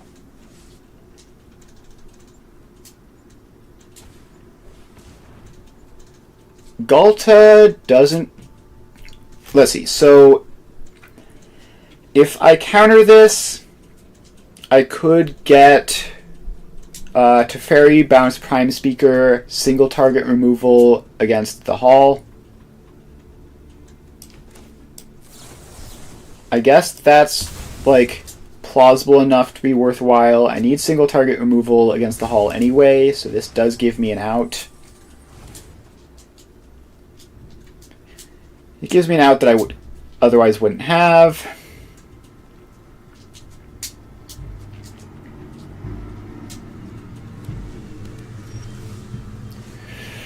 Floodmaw. Floodmaw works. Play a land. Put Prime Speaker back. You need to slow down. Activate Castle Vantress. Actually, Mystic Sanctuary. What's in my graveyard? And what does it get? Instant or sorceries? Mystic Sanctuary gets me back a Farewell, but I need a way of permanently stopping the what's it called? And Farewell doesn't do that, so I think we double bottom there.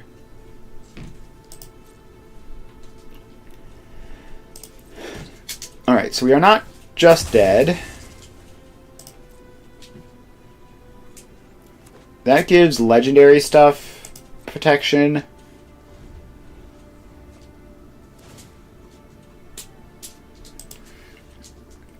So I have Floodmaw plus counter magic backup. Floodmaw on the Hall doesn't... Yeah, so Floodmaw target the hall, pay ward 3.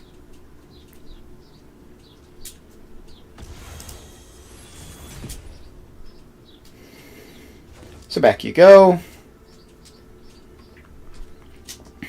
And no counter magic needed.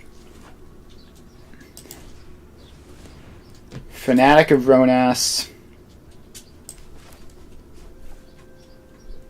I guess I counter that simply because it is a creature. It is a creature, and I need to just not have that happen. Alright, Roaming Throne is much worse than Fanatic of Ronas. Cleansing Nova gets rid of the Roaming Throne.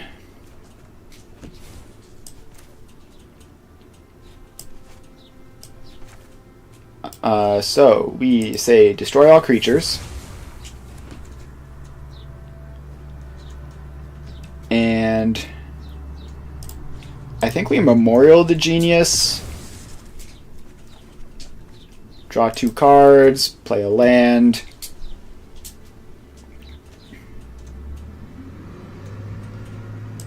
And pass, basically bluffing at this point. We'll untap the Vantress in case they draw a bunch of cards. I can activate Castle Vantress. Alright, so they have given me the Vantress activation. They've replayed the Hall. And they played Kodama, the West Tree. Does a variety of things. Importantly, it's a lethal attacker. Railway Breaker, also a lethal attacker. Imagine if we managed to win this game. That would be the craziest thing ever.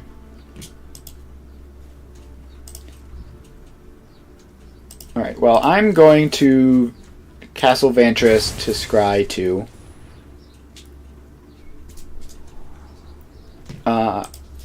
Archmage's Charm, March of Otherworldly Light. I think double bottom looking for a Wrath.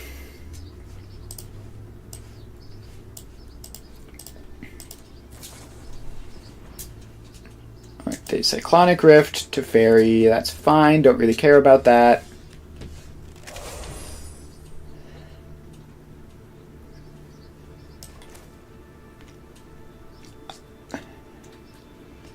Am I actually 1 mana short? I think I'm 1 mana short of Teferi get rid of one thing plus Nezahal block the other. Yeah, so I have to draw into a Wrath here. And I do. Alright.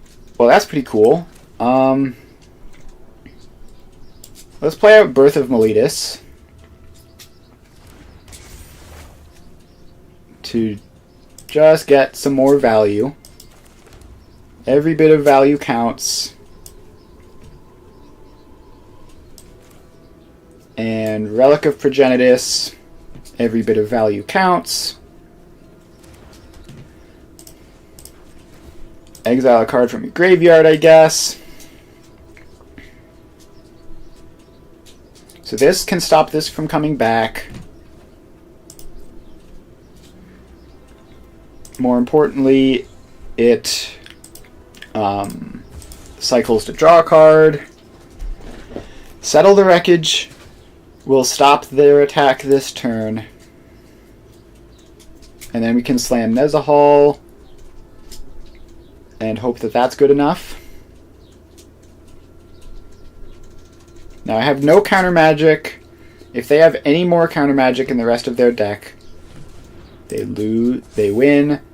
They're going to fire up the Hall of the Storm Giants and attack me with everything. Settle the Wreckage, don't counter me, bro. Please don't counter me. Please do not. It works. And we got the Hall of the Storm Giants with that as well, which is possibly game-winning. Now I say possibly, because it's certainly not definitely game-winning. Alright. I think I did the timing wrong there. Yeah, I did the timing wrong there. So that exiled it from the graveyard as a cost. It's not a return from the graveyard to battlefield. Alright, they have a random arcane signet. That's fine. So now I have a wall. Let's skip to the good part. Draw a card. I guess play Nezahal. Play the Fault. Blow up. Probably Plaza of Heroes.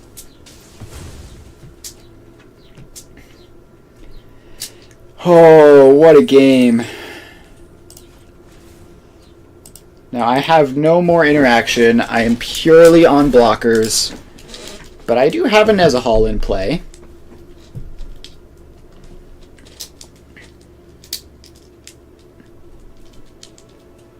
So if they try to cast non-land cards, I might find something. River's Rebuke. Alright. Well, they got me. River's Rebuke was what they needed.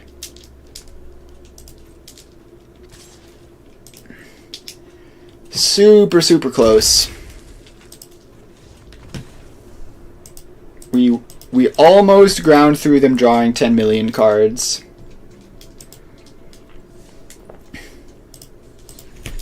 We almost got them, but not quite though. We just need to get a like 10% luckier, and I think we could win that game.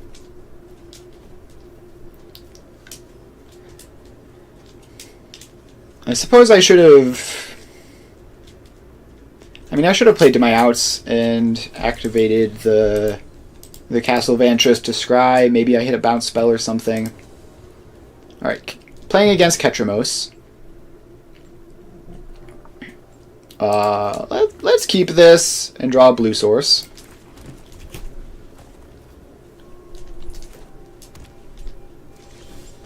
Alright, we have not drawn a blue source, so that's a little bit awkward.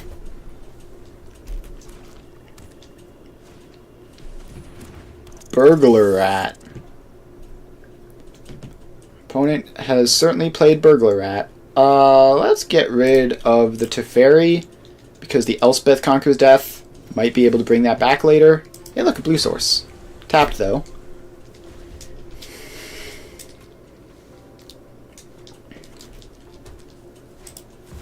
Alright, there's Ketramos.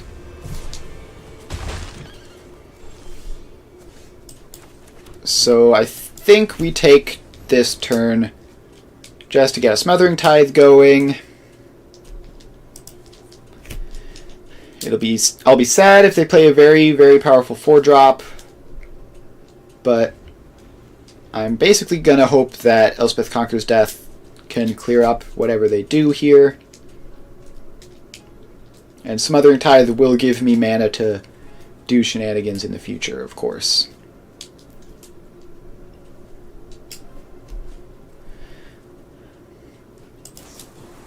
Alright. Instant March of Otherworldly Light. Alright.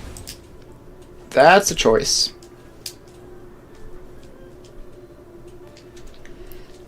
So I guess they're not doing anything fun this turn. Phyrexian Tower Ghost Vacuum. Ghost Vacuum actually good, annoyingly.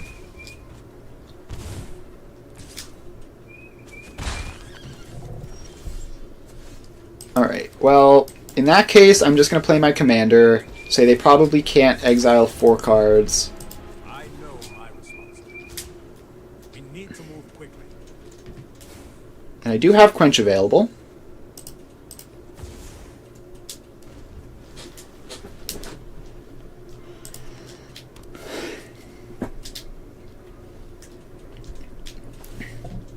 Exiling another card.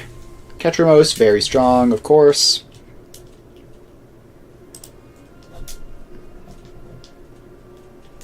I just think that I can probably outvalue them.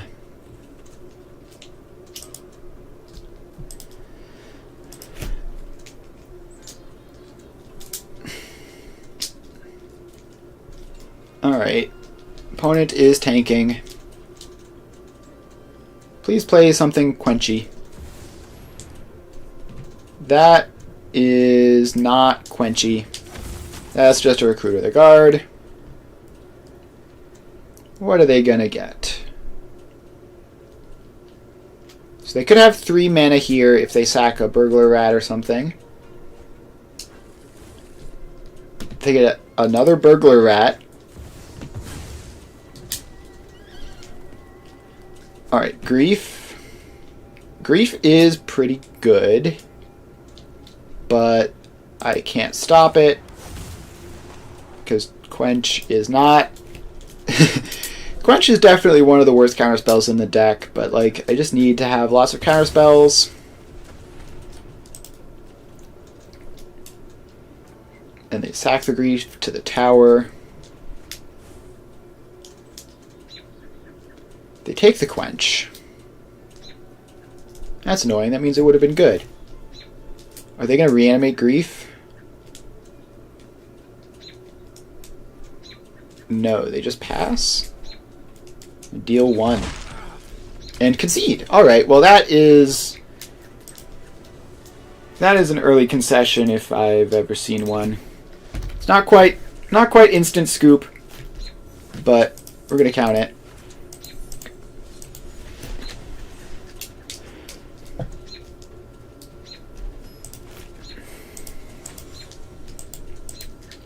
Alright, now we're up against Tiny Bones. And just draw a white source. One white source gets us a second. Mind Spike. Alright. They did something, alright. That's just a duress, basically. Yeah, it's like a bad duress. Burglar rat. You can have didn't say please, I guess. Play a third blue source.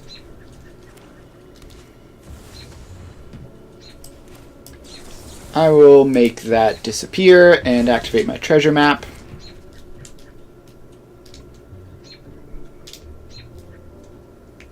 Yeah, and obviously they just put it back.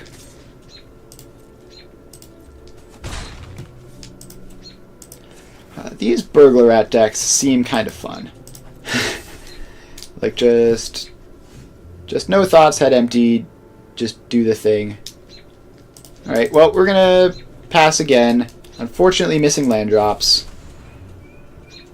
Fortunately, counterspells have been pretty good.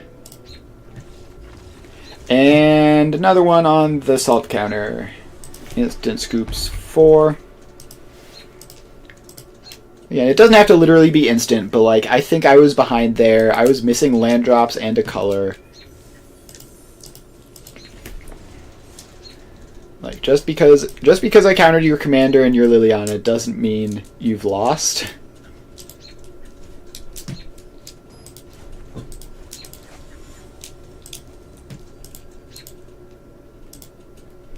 Alright. This is like...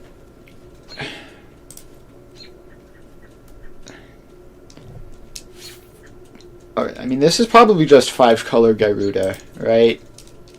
So I guess I'll keep this. Like, almost certainly they're just doing 5-color Gyruda combo. I should have played Arden Vale tapped on 1. That was dumb. I was thinking it just came into play untapped. Now I don't have Dovin's Veto or Syncopate on 2. Doesn't matter, but... I think I'll play out Unlicensed Hearse.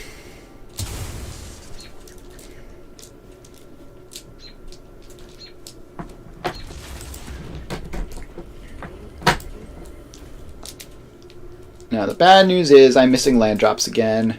I need one more land to restoration my way into pretty good mana. Alright, I'll take your Flooded Strand, I guess. And I'll pass holding up Dovin's Veto. I do love being stuck on 2 lands. While my opponent is ramping like crazy.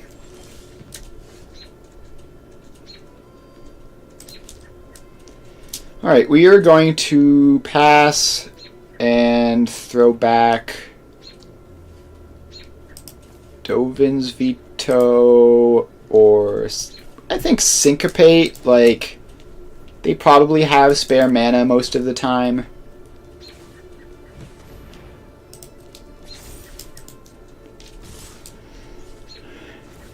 Alright, so they can attack and get rid of my Syncopate.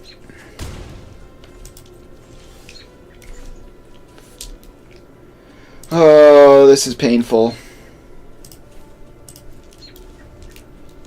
Just so many turns without a 3rd land.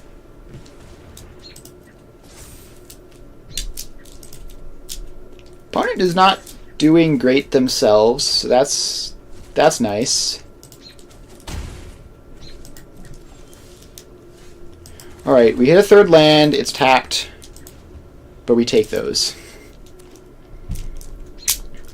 So now we can Restoration into our 4th land.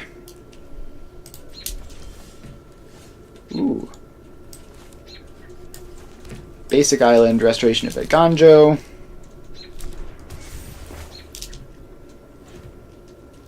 Give us a Basic Plains. Alright, now we're cooking. Opponent has Growth Spiral. That's pretty good.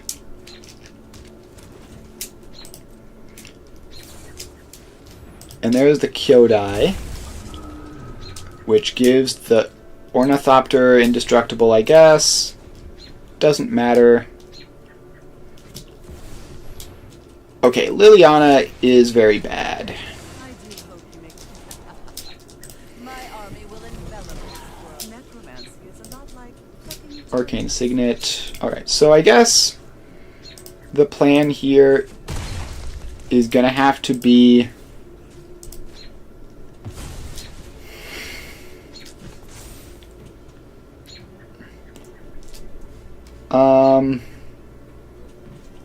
decline, play a Plains.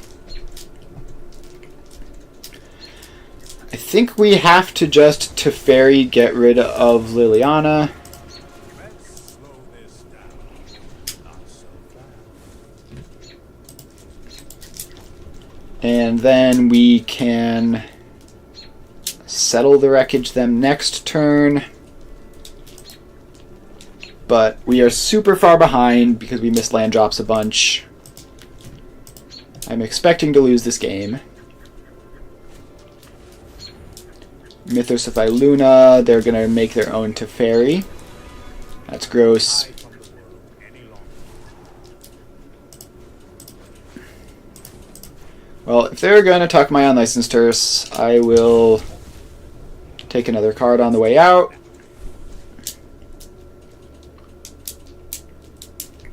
But again, now they just like have a Planeswalker, and I don't, and creatures and more mana than me.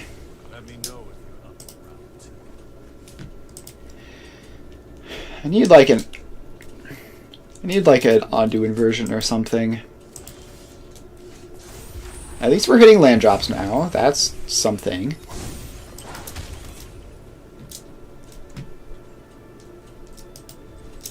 And we're gonna have to pass the turn, settle the wreckage them, and then attack the Teferi. Alright, but they draw the Liliana. I have to veto that. I still have settle the wreckage available. Not out of this game quite yet. I'm definitely very far behind, but it's not over. Enters a copy of any permanent on the battlefield.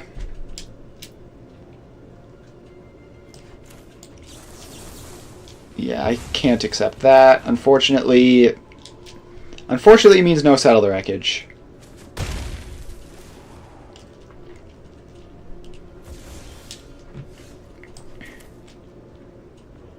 Let's see here. Artifacts and creatures with mana value 3 or less. So that is not my Architect of Restoration. Wait, what? This is mana value like 1 billion. It's like... I guess it is mana value 3. Well, that's awkward.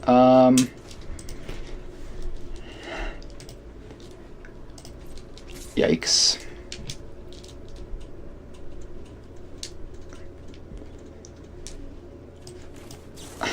I guess we settle the wreckage, get rid of their commander temporarily. I am at 10, which means I cannot afford to be messing around. I can fire up the hall and attack the Teferi if I have the opportunity to do that. But now they have a Jace, the Perfected Mind. Alright, so I guess this does mean I can haul kill the Teferi.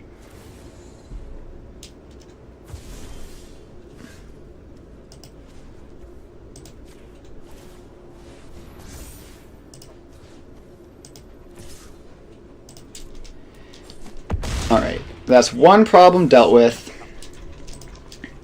And I can kill the Jace next turn if they continue to do nothing.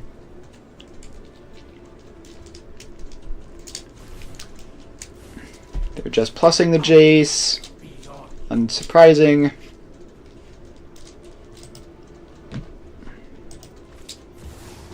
Vraska.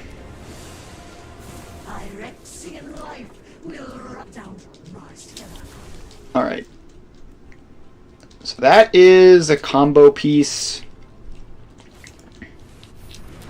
Ornithopter of Paradise comes back. That's like mill 24. I don't know about that one, Chief. Let's fire up the Hollow Storm Giants. Kill another Planeswalker. We are kind of treading water here. They have a billion on deck.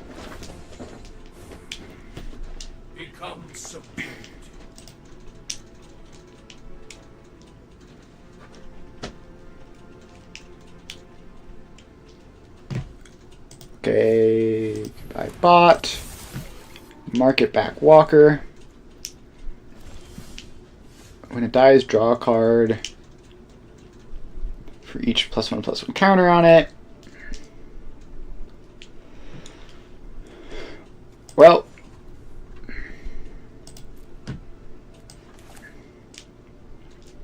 I guess now we can get our Teferi in play. Give them another Teferi to copy, most likely. Let's slow this down. Send you back.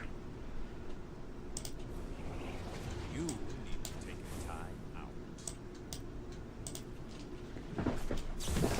Alright.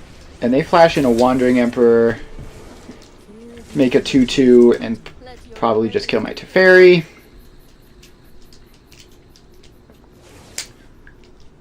Or they even make the Ornithopter. Oh, this is certainly a game. Now the 2/2 has Vigilance, which means it can protect them from Hall.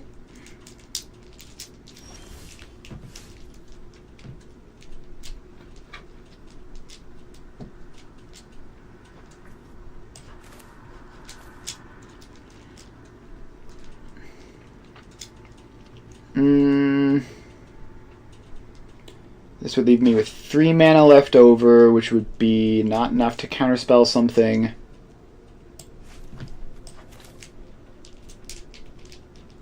I guess I have to time wipe here.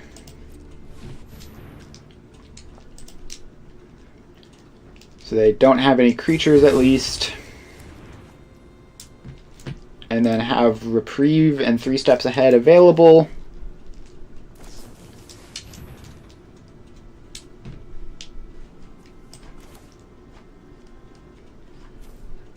Well, let's counter target spell.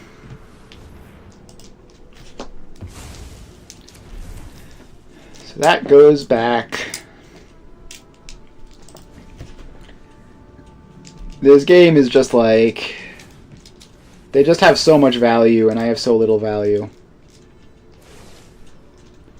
Alright, they're not making another creature with Wandering Emperor, so that's good at least, but the Hive of the Eye Tyrant is going to be lethal really quickly.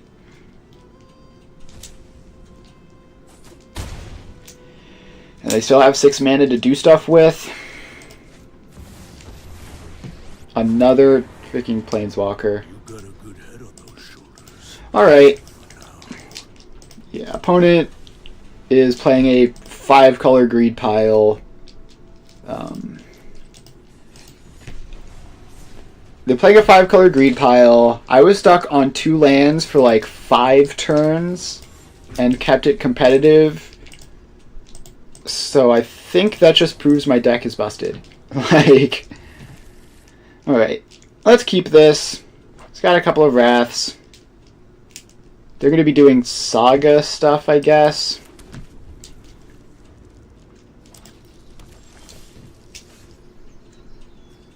Alright, well, getting to double blue on 3 is going to be difficult. Seems like this is Tapland City over here. Yeah, just actual Tapland City. When it dies, do Saga stuff, tap, put a lore counter on each Saga. Alright, well, that's fun.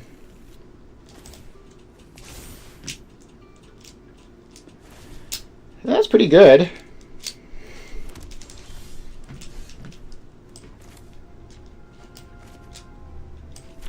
I guess it doesn't really matter. The Glacial Fortress will be untapped from now on. I'll put a Narset in play. Draw me a card. Grab a Time Wipe.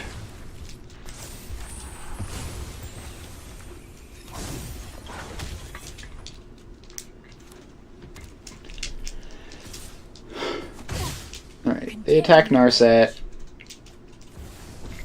and play a Planeswalker of their own. I was created for one purpose. Show me my path. Right, opposing Planeswalker is pretty terrible for me. Cave of the Frost Dragon doesn't do anything yet. I think I just Wrath of God.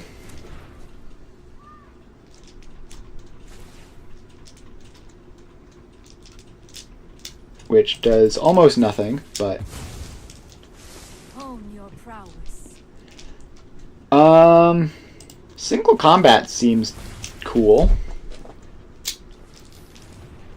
That can beam out to a bunch of Planeswalkers.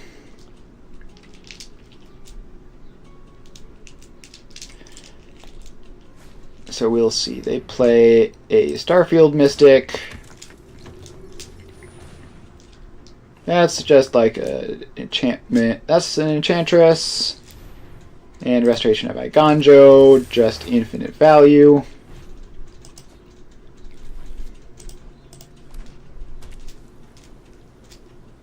And 3 Blind Mice, even more infinite value.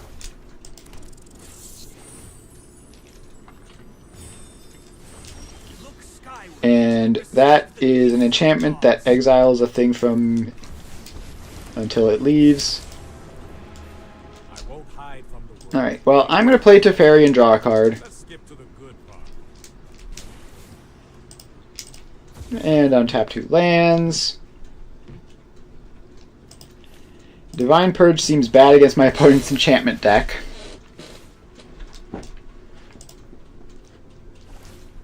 All these Wraths don't seem great, honestly. Flowering of the White Tree. That's devastating. So that means my Teferi actually dies here instead of just being inconvenienced.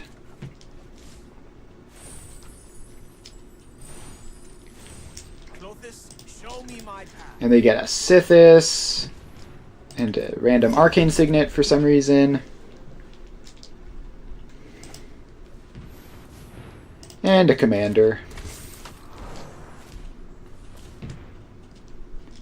And I think this syncopate will work. Well, they have 5 lands, I have 5 lands.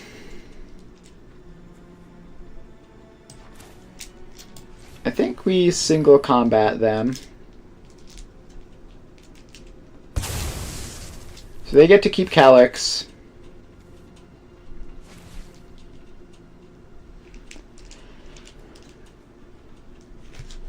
This is going to be one of these super grindy long matchups. Opponent has infinite value, but they're not super great at like actually winning the game. I just need like a farewell, and then I'm in good shape.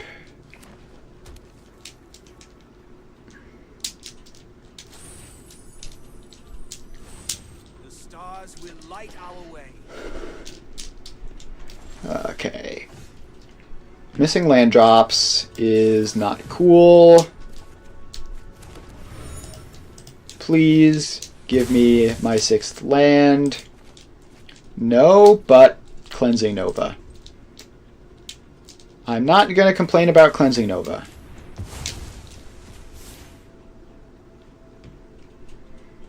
I think Time Wipe is probably not very good.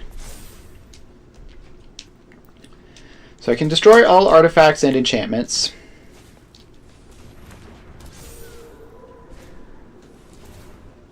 Curse of Silence. Oh, cool. I'm glad that they have that so that they can name Cleansing Nova and not be punished at all, ever. They named Time Warp?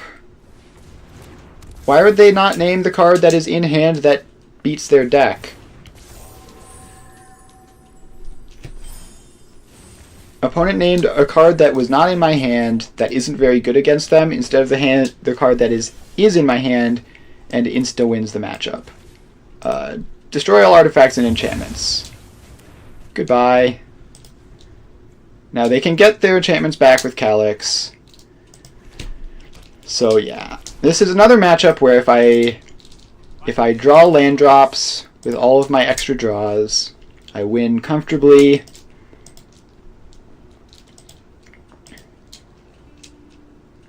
Unfortunately, opponent is just great. And they've named Farewell this time. That is smart. That is a card in my deck which beats them.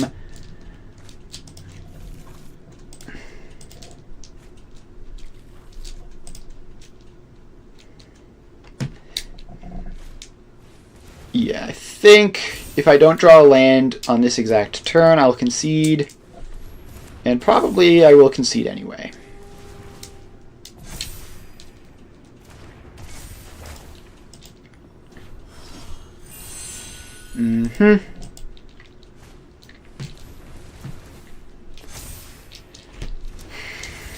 Alright, opponent is doing all sorts of fun stuff.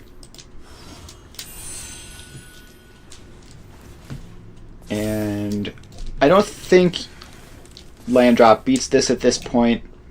I think land drop probably could have beat this if I'd gotten it like 5 turns ago when I wanted it.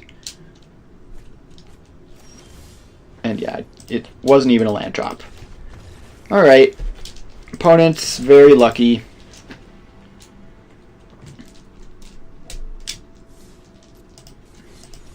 And again, like, you have to remember, these are games where I'm getting very unlucky, my opponent is drawing the nuts, and I'm still close. Like, my deck is much better than theirs. Let's mulligan that, keep this. Birth of Meletus means I won't have a land drop problem. Archmage's Charm is going to be difficult to cast with the basic planes in hand. And this is going to be some proliferate nonsense. Let's just accumulate value. And that's a 4-drop. So they still don't have they don't have anything to proliferate quite yet.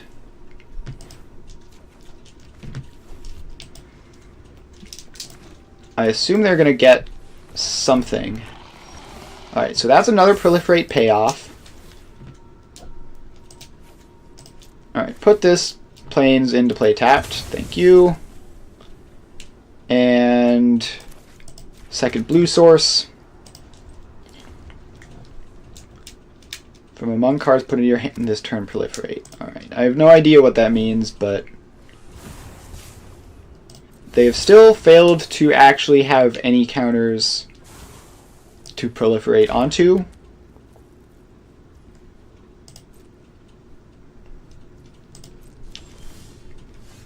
So I'm not too worried.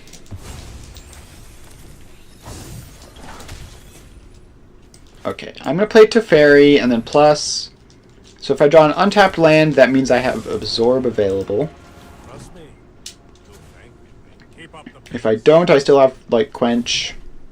Alright, I still have Quench and Spell Pierce available. And if things get too crazy, I have Cleansing Nova. Vorinclex. Alright, this is the... Alright, that was an instant concession. Their thing was on the stack. We're up to 5. 10 is going to be rough. We're going to have to hit some... We're going to have to hit quite a few to get to 10 before the end of the stream. But we are halfway there. We're halfway there in 2 hours. So theoretically, another 2 hours would get us to 10. But we only have like 45 minutes left. Pantlaza. Alright, Double Wrath is like pretty good against a dinosaur deck. Especially Settle the Wreckage.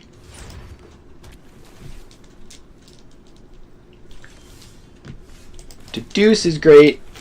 Gets me more draws at second white. Yeah, they're just gonna be ramping like crazy. Ooh, Cave. I'll play the Cave while it's untapped. And Deduce, and then probably not split up immediately. Yeah, definitely not split up immediately. I was expecting them to play like a 3-drop dinosaur, but they could just Chromatic Lantern, and that's fine. So I have Floodmaw or Spell Pierce available here.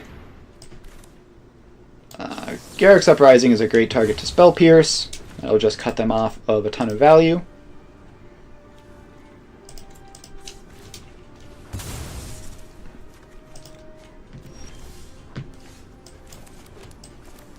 Let's play a Birth of Meletus. Just hit all of our land drops for the rest of eternity. Seems pretty good.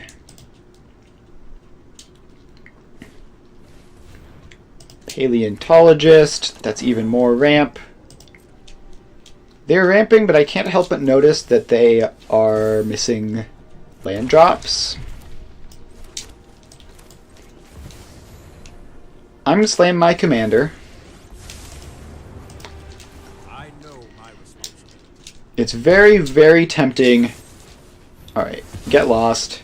I would say it's very tempting to just like split up, get rid of these 2 mana sources, and then be laughing. I think that's probably wrong.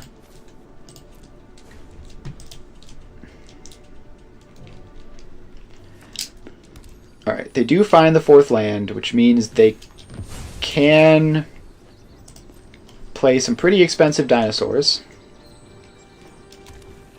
Cast dinosaurs from among cards you own exiled with this creature. Okay, so that's just like some mediocre recursion. Whenever you tap a land for mana, add 1 additional mana. Okay, that's going to get Flood Mod and then Sinister Sabotaged. Actually, I don't know. I think I probably just like... I think I just like counter all of their dinosaurs. I'm certainly countering their commander. Yep. Nope. No Pantalaza for you. Sublime Epiphany is great.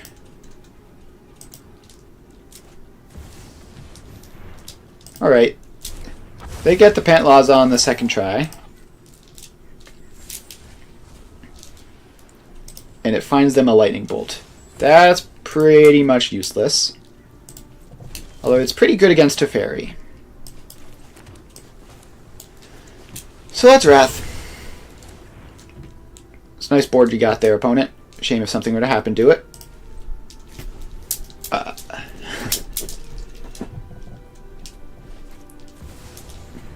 Pantalaza again.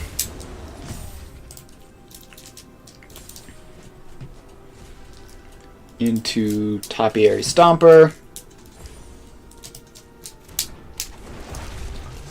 Alright, so they've had their fun. Now I think we Flood Maw the Mirari's Wake and split up.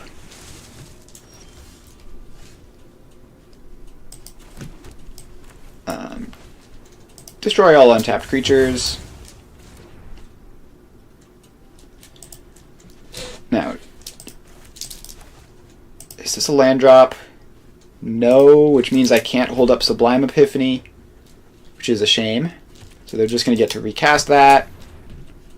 And I will probably Otawara it.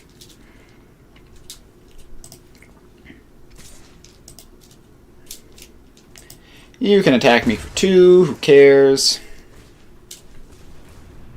Play an Avacyn's Pilgrim, who cares? Back to hand you go, Mirari's Wake. Alright, so I have 4, 5, 6, 7, 8, 9 mana. So if I play Teferi for 7, I won't have Sublime Epiphany. So I think we just pass, counter the Mirari's Wake.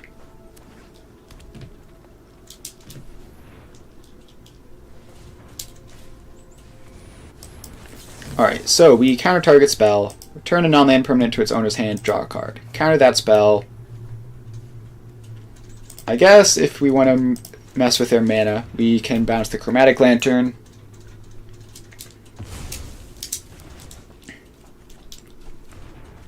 Ooh, a Loyal Warhound. They have more lands than me. 2, 3, 6, 7, 4, 5, 6, 7, 8. No, they do not. So I'm just going to play Teferi, Hero of Dominaria, and plus. Right on schedule. Oh, Shark Typhoon is great. I need to decide if I am casting that or cycling it. I won't let you win. Alright, I think I probably cast it. Rampaging Raptor. Giant Hasty Threat. Alright, just attack with everything, yep. And the wreckage has been settled. And now I am untapping with Teferi, Hero of Dominaria. Now they are going to have the mana to cast their commander another couple of times. No time for a break. But for 5, 6, 7, 8, 9, 10, 5, 6, 7, 8, 9, 10. Alright, Loyal Warhound tragically does not work. But Shark Typhoon sure does. And I think rather than playing around Loyal Warhound, I'm just going to cast it and do some exploring. Gotta take that value where I can get it. I'll take a Wrath. You can never go wrong with a Wrath against the dinosaur deck.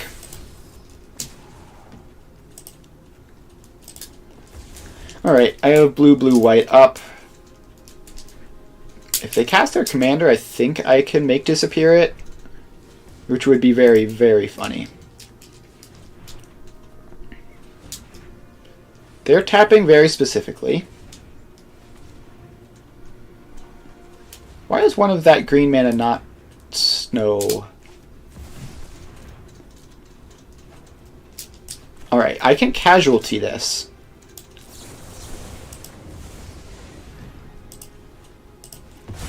Alright, no Zakama for you. Give me a 2/2.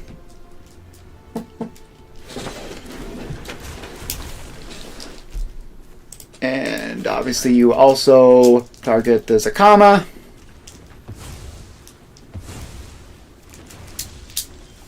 And we got there. Hurry.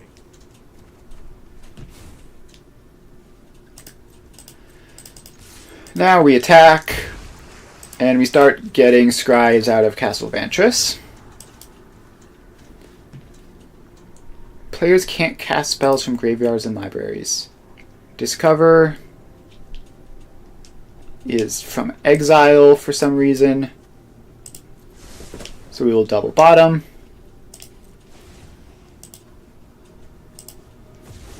And untap some lands. We can Castle Vantris Scry again. Knight of the Stampede. That will probably make their Pantlaza more castable. Regisaur Alpha makes a 3/3 haster. I have Cave of the Frost Dragon, which can just eat that. Please, no combat tricks. Please, no combat tricks. Alright, no combat tricks. That's pretty great. +1. No time for a break. Alright. The Shark Typhoon actually makes this no witness investigate for both of us, I think. Alright.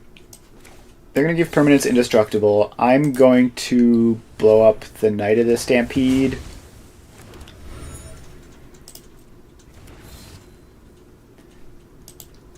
So the bad news is... The good news is I'm the only one who gets the clue here. The bad news is their Regisaur Alpha is indestructible. So I'll untap some lands. I can throw the Cave of the Frost Dragon in front of the Regisaur Alpha.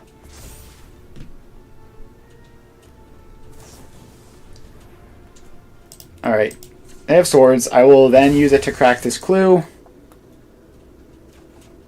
And now Teferi is not dead, crucially. Teferi lives. As soon as I think of one. Which means I can continue drawing a bunch of cards each turn. Up the pace. Alright, well, let's play out some guys.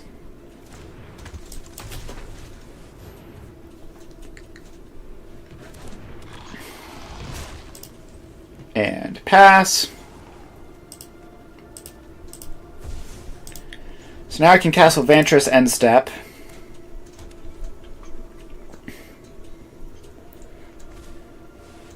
Trumpeting Carnosaur. When it enters, discover 5. That's fine. They could have just killed my Teferi. Instead, they're doing some alchemy nonsense.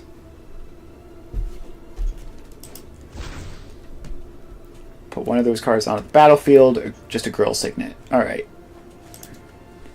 And an Is It Signet. Opponent officially has access to mana.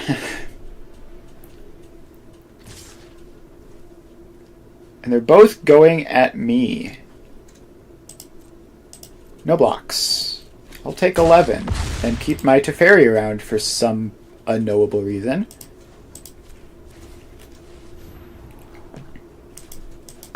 Bottom both of those. I need something pretty good here. We need to move quickly. Unlicensed Hearse is pretty good.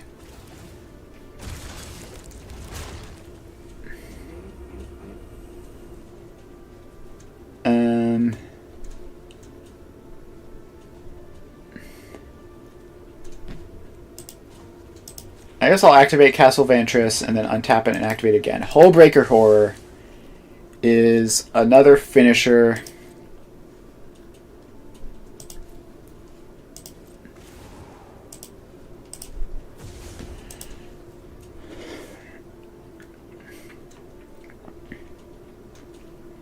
Alright, we are very close to doing it. Destroy target artifact or enchantment. I can't easily beat that, so I'm just going to counter that and get a bunch of guys. Like, a lot of guys. And there's Pantlaza. Please don't find anything cool. Fateful Absence.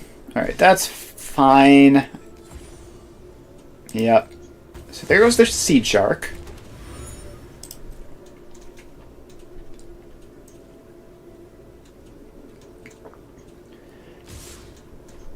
And they're all attacks at me. I'll fire up that guy. Block there. Block there.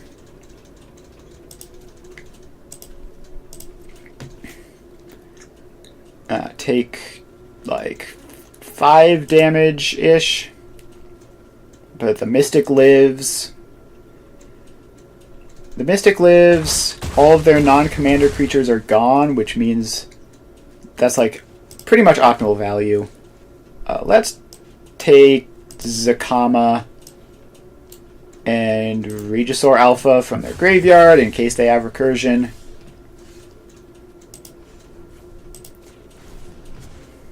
You know what? Now we draw a card. I guess we will crack a clue because Teferi is going to be untapping our lands anyway. Draw another card. Alright.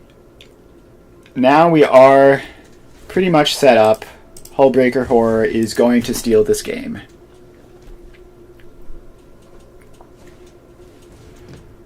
Kenrith's transformation. Okay, what if I put in a bigger, scarier guy, and then I bounce your commander for some reason, and I returned your Chromatic Lantern to your hand.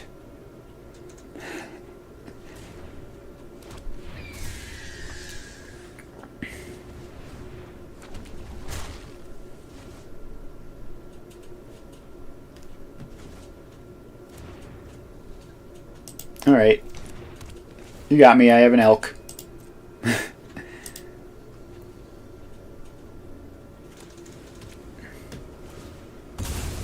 So now they can recast their Pantlaza.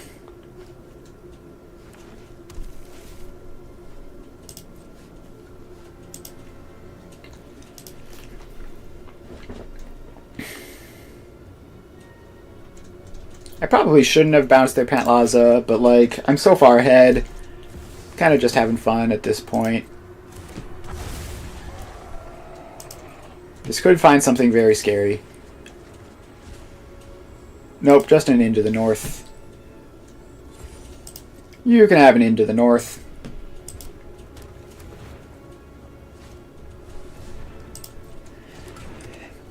And you can have a Chromatic Lantern. And a Halfling.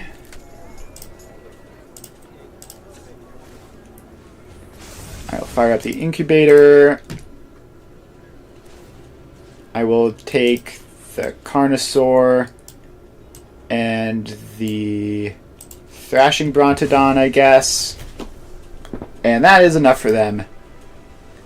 They finally concede. Opponent was a trooper sticking it out for that long. But we sort of just brutalized them. Ooh, a Dies to Doomblade achievement. Well, we're going to get that pretty soon.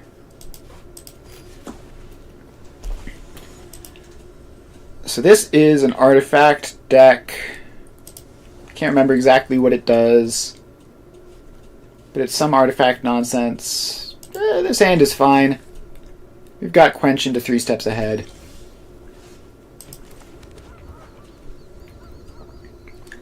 Cast an artifact spell, you may pay 1, copy it. Yep, that's pretty good. I think I just keep up counter magic forever. They can get to max speed.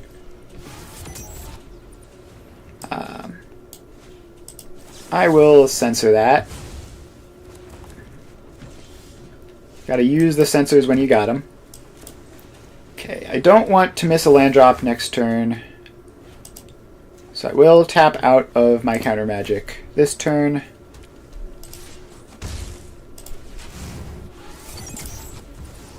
Simulacrum Synthesizer. That's concerning. I wish I had a counterspell up for that. The good news is I have a wall. And I guess I have a treasure map. So I have a wall, so they might not be able to get to max speed easily at all.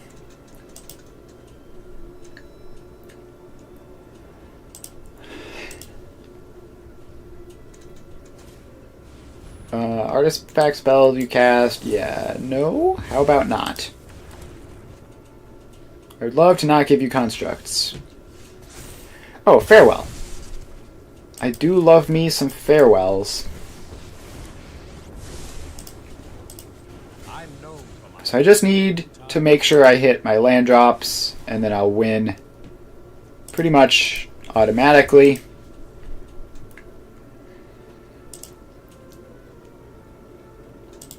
So I don't have counter magic this turn. I'm just going to activate treasure map on their end step and just like try to find another land.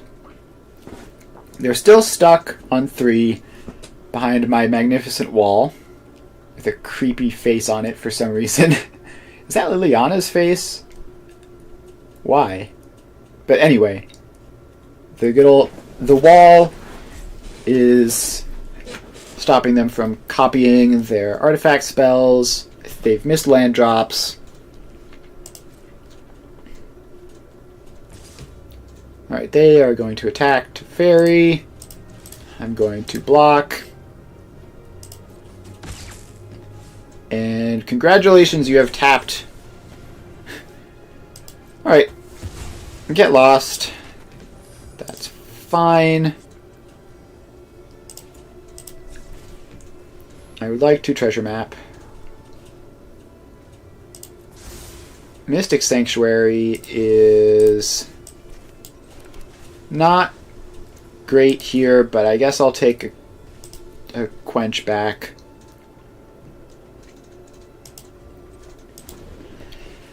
And we pass.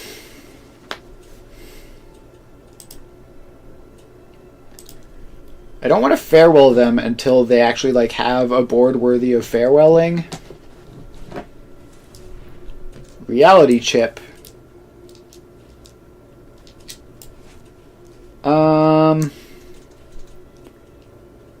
It's kind of scary. It also just like everything about it just loses to farewell. Alright.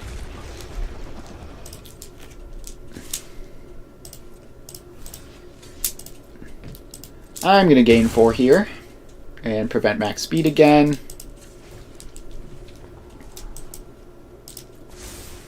Treasure map to the bottom. I could Wrath of God. Or I could flip the treasure map. Let's go 1, 2, 3. Farewell, artifact, creatures. Let's just hit everything just to be sure.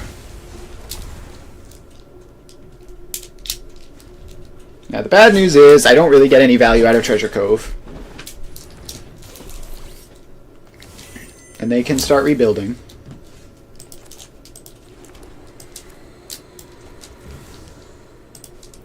I'm just gonna run out to Teferi and plus. So now I have Thought Collapse available. And 3 steps ahead as well of target artifact or creature you control. So 3 steps ahead, can't clone anything, but... Alright, they play Urza's Tower, which they just drew. Urza, Lord Artificer. I'm just gonna Wrath of God anyway, so I guess that resolves. Goodbye, opponent's board. And they naturally drew it, right? Apparently not. Was that... Did that get one of each? And, yeah, okay. Well. I guess I'll put a Murmuring Mystic in play. So now I have Counter Magic up. Karn something something. No. How about you don't? And they concede. That was a justifiable concession if I've ever seen one.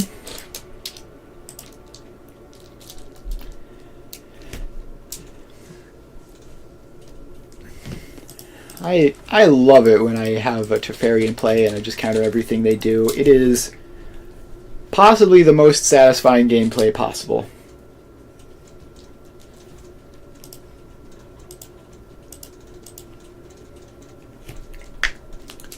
Alright, depending on how grindy the games are, could have just one more game or it could have like 3 or 4. Olivia, Crimson Bride. So they're going to be vampires. That bodes well for the Wrath deck. As I keep this, it's like fine. I'll draw a white source. Attacks, creature card from the graveyard to the battlefield, tapped and attacking.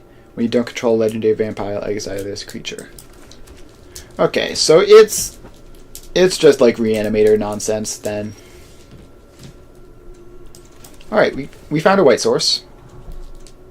And another white source. I think I'll keep that. Just need lands.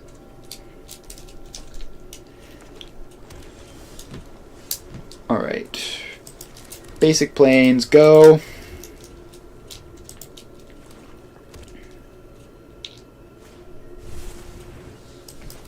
No thank you.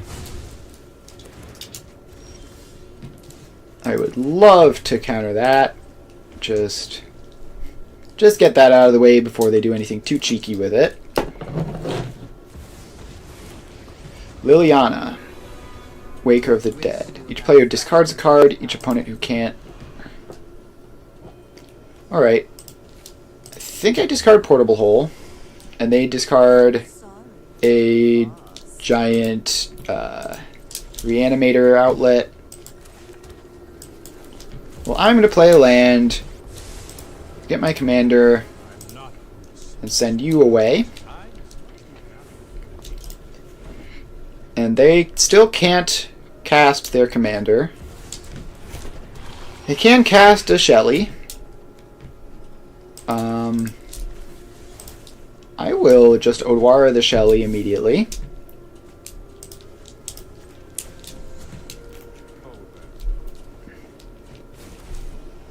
And unfortunately, missing land drop number 6.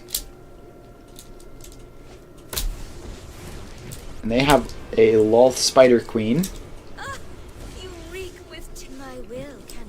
Alright. Land drop number 6 acquired. Keep up the pace.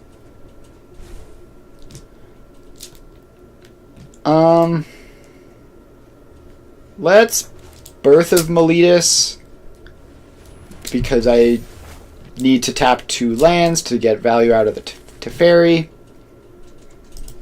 And then just pass with Sublime Epiphany. I would love if they cast their commander pre-combat, and I can use this to save my Teferi. Go on, run. But we will catch you. Alright. Counter target spell. Turn non-land permanent to its opponent's hand. Target player draws a card. Goodbye, Spider. I will be drawing a card. And now Teferi lives. And they are 2 more turns off of casting their commander.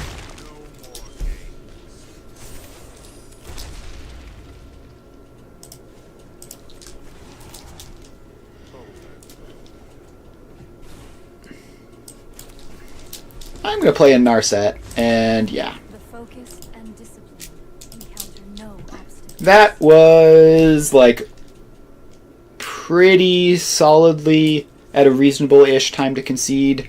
It's like, honestly, it's like right on the border. They could have played it out. They had a Planeswalker in play, but it wasn't going to be drawing cards. Their commander was 2 turns away from being recast. I think that was probably a reasonable time for them to concede.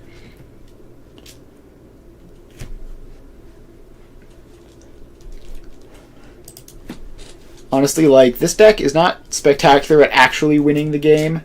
I obviously have enough win cons, but really it is just my opponent getting bored and leaving. Speaking of which, they are... I mean, this is just green-white ramp, I guess. Elves. Okay. Opponent is playing elves. I have Day of Judgment. So if I can get to 4 and they can't stop me, then we'll be good to go. They play a Tireless Provisioner. I assume make a treasure. Yep. Alright, so I need to draw my 4th land. I have Deduce or Fading Hope to help with that.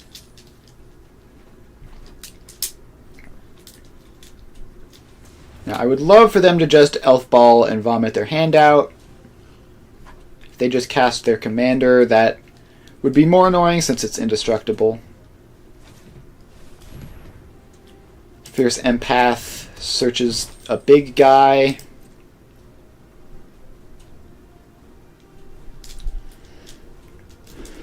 What big guy are they going to get? They're probably going to be able to cast it immediately, right? 1, 2, 3, 4, 5, 6. Yeah, so if they get mana value 6, they can immediately cast it. If it's an emergency, I can Fading Hope. Otherwise, I would love to just Deduce. Oh! Primeval Titan. Gross. But they don't immediately cast it. They cast a Beast Whisperer instead.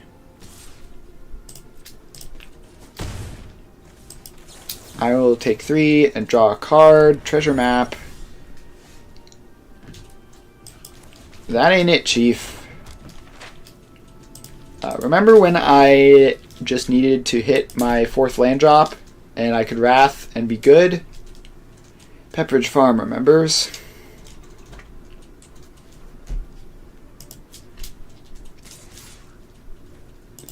Alright, still not casting the Primeval Titan. I think they're about to, though.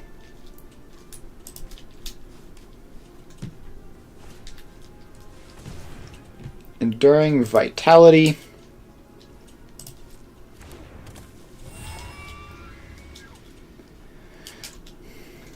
Alright, well, there's the prime time. And I'm going to do the only thing I can do, which is activate Treasure Map, look for an untapped land, and then Wrath the board, and hopefully be good-ish from there. But I assume they're going to get some fun lands with Primeval Titan. You normally don't just play Primeval Titan to get 2 basic forests, although they might. They only have 1 green land.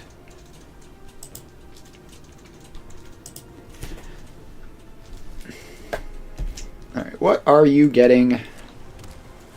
Just 2 green-white lands. Okay. And a bunch of treasures, of course, and a surveil trigger.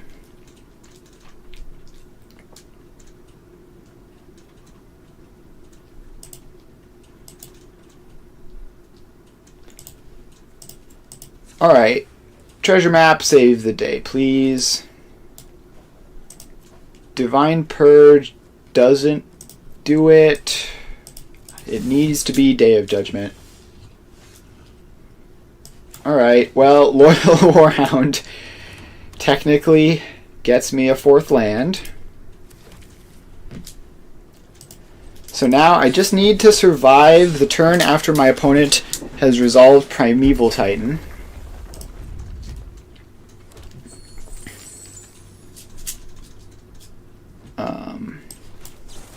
They're passing to attackers immediately. What if I just bounced the 6/6 Trampler?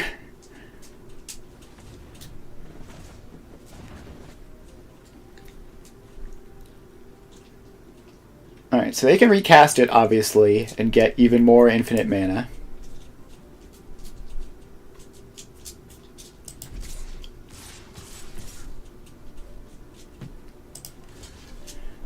Well, I guess I block the Beast Whisperer because it'll draw cards when they play more to the board. Oh, that's indestructible, but I can cut them off of Devotion. I can cut them off of Devotion and turn that into an enchantment, but boy, they are going crazy. So the good news is they're not drawing cards, and they probably just have enough mana anyway. And they do recast the Prime Time. So this Day of Judgment is going to be huge. Are any of these creature lands? Yes, but it's kind of a mid one. The rest of those are just like Seek, Arid Archway, and Bonder's Enclave. Okay.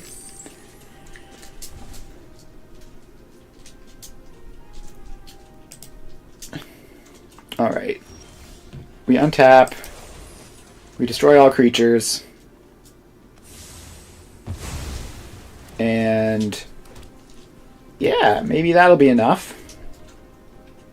So if they can get just 3 more Devotion, they can fire up Karametra and they can fire up Karametra, attack with that, and attack with the Llama and kill me, but they might not be able to do that.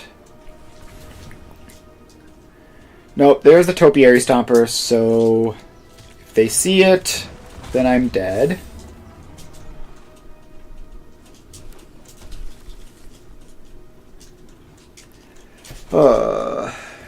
They see it. Yeah, if I have the Wrath of God to turn earlier, I think they run out of steam. But I miss land drops again. I'm playing a lot of lands in this deck, and I continually have problems with it.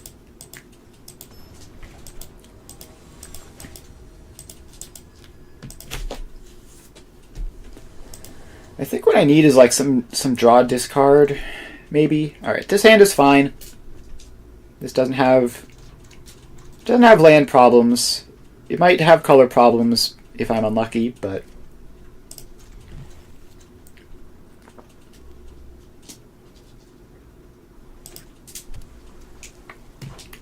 this is Artifacts deck again. Loyal Warhound is pretty good. And we do find second blue.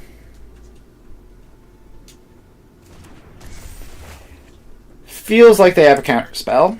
Feels like they were pausing to decide whether to counter that or not, so I'll keep that in mind going forward. They're playing a bunch of equipment.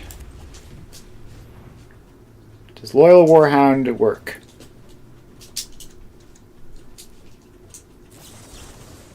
No. And it unfortunately got eaten by a counterspell that wouldn't hit pretty much anything else in my deck. Which means they probably still have another counterspell. Ooh, they gave me a Power Stone. Don't know what I'll do with that, but cool, I guess. This is going to be a Wandering Emperor flash in.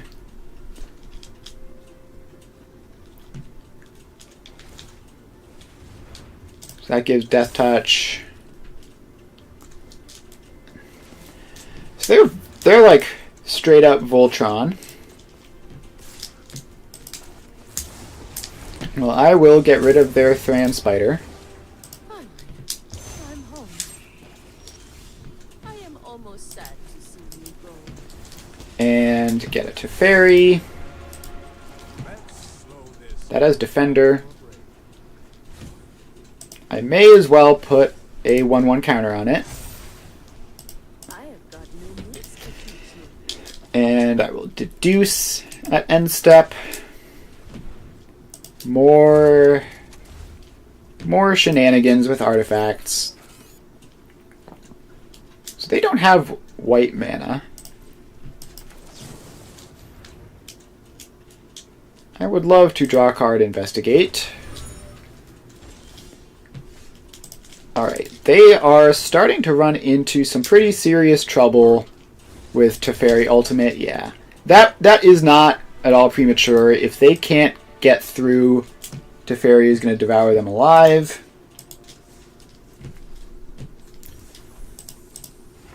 Alright, let's do one more. It's 458, but unless this opponent sticks around and is super grindy, matches tend to be pretty quick with this deck.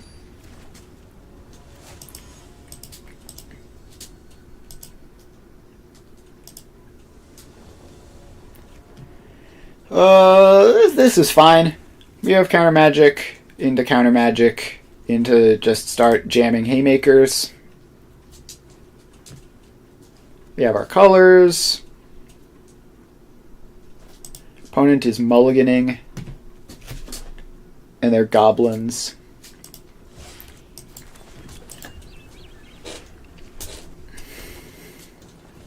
Reckless Lackey. Yep. They sure are a goblins deck. So I have Spell Stutter up here. And Battlecry Goblin is quite scary, so I'll just get rid of that. Alright, that's a great draw. That means an untapped land this turn and next turn. Nykthos. Red Devotion, eh? What if you just didn't have a commander? How about that?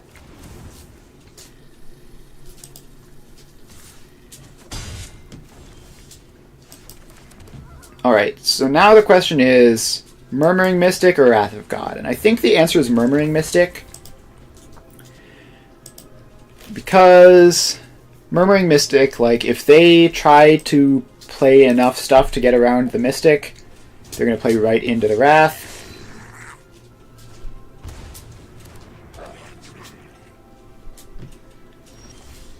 So Mystic is still just holding them back pretty well. Teferi will draw me a card.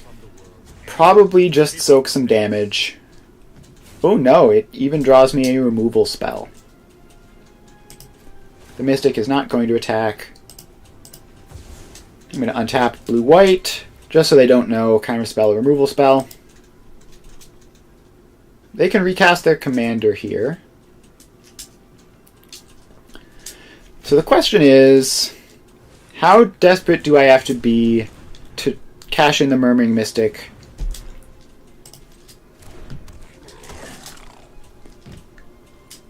Alright, so they can attack with a bunch of guys. 1 damage to each opponent. That's fine. Let's kill the Skirk Prospector.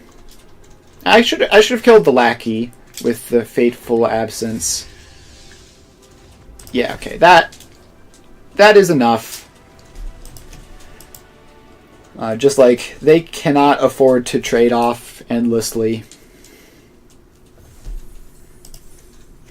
Alright, that was not an early concession. Like, they were actually just screwed there.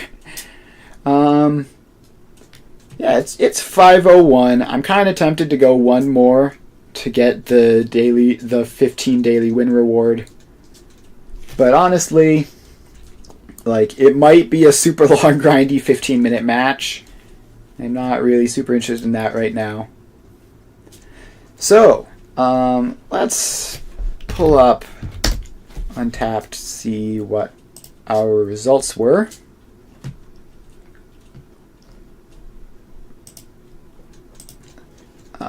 Before we end the stream, I'd like to see that.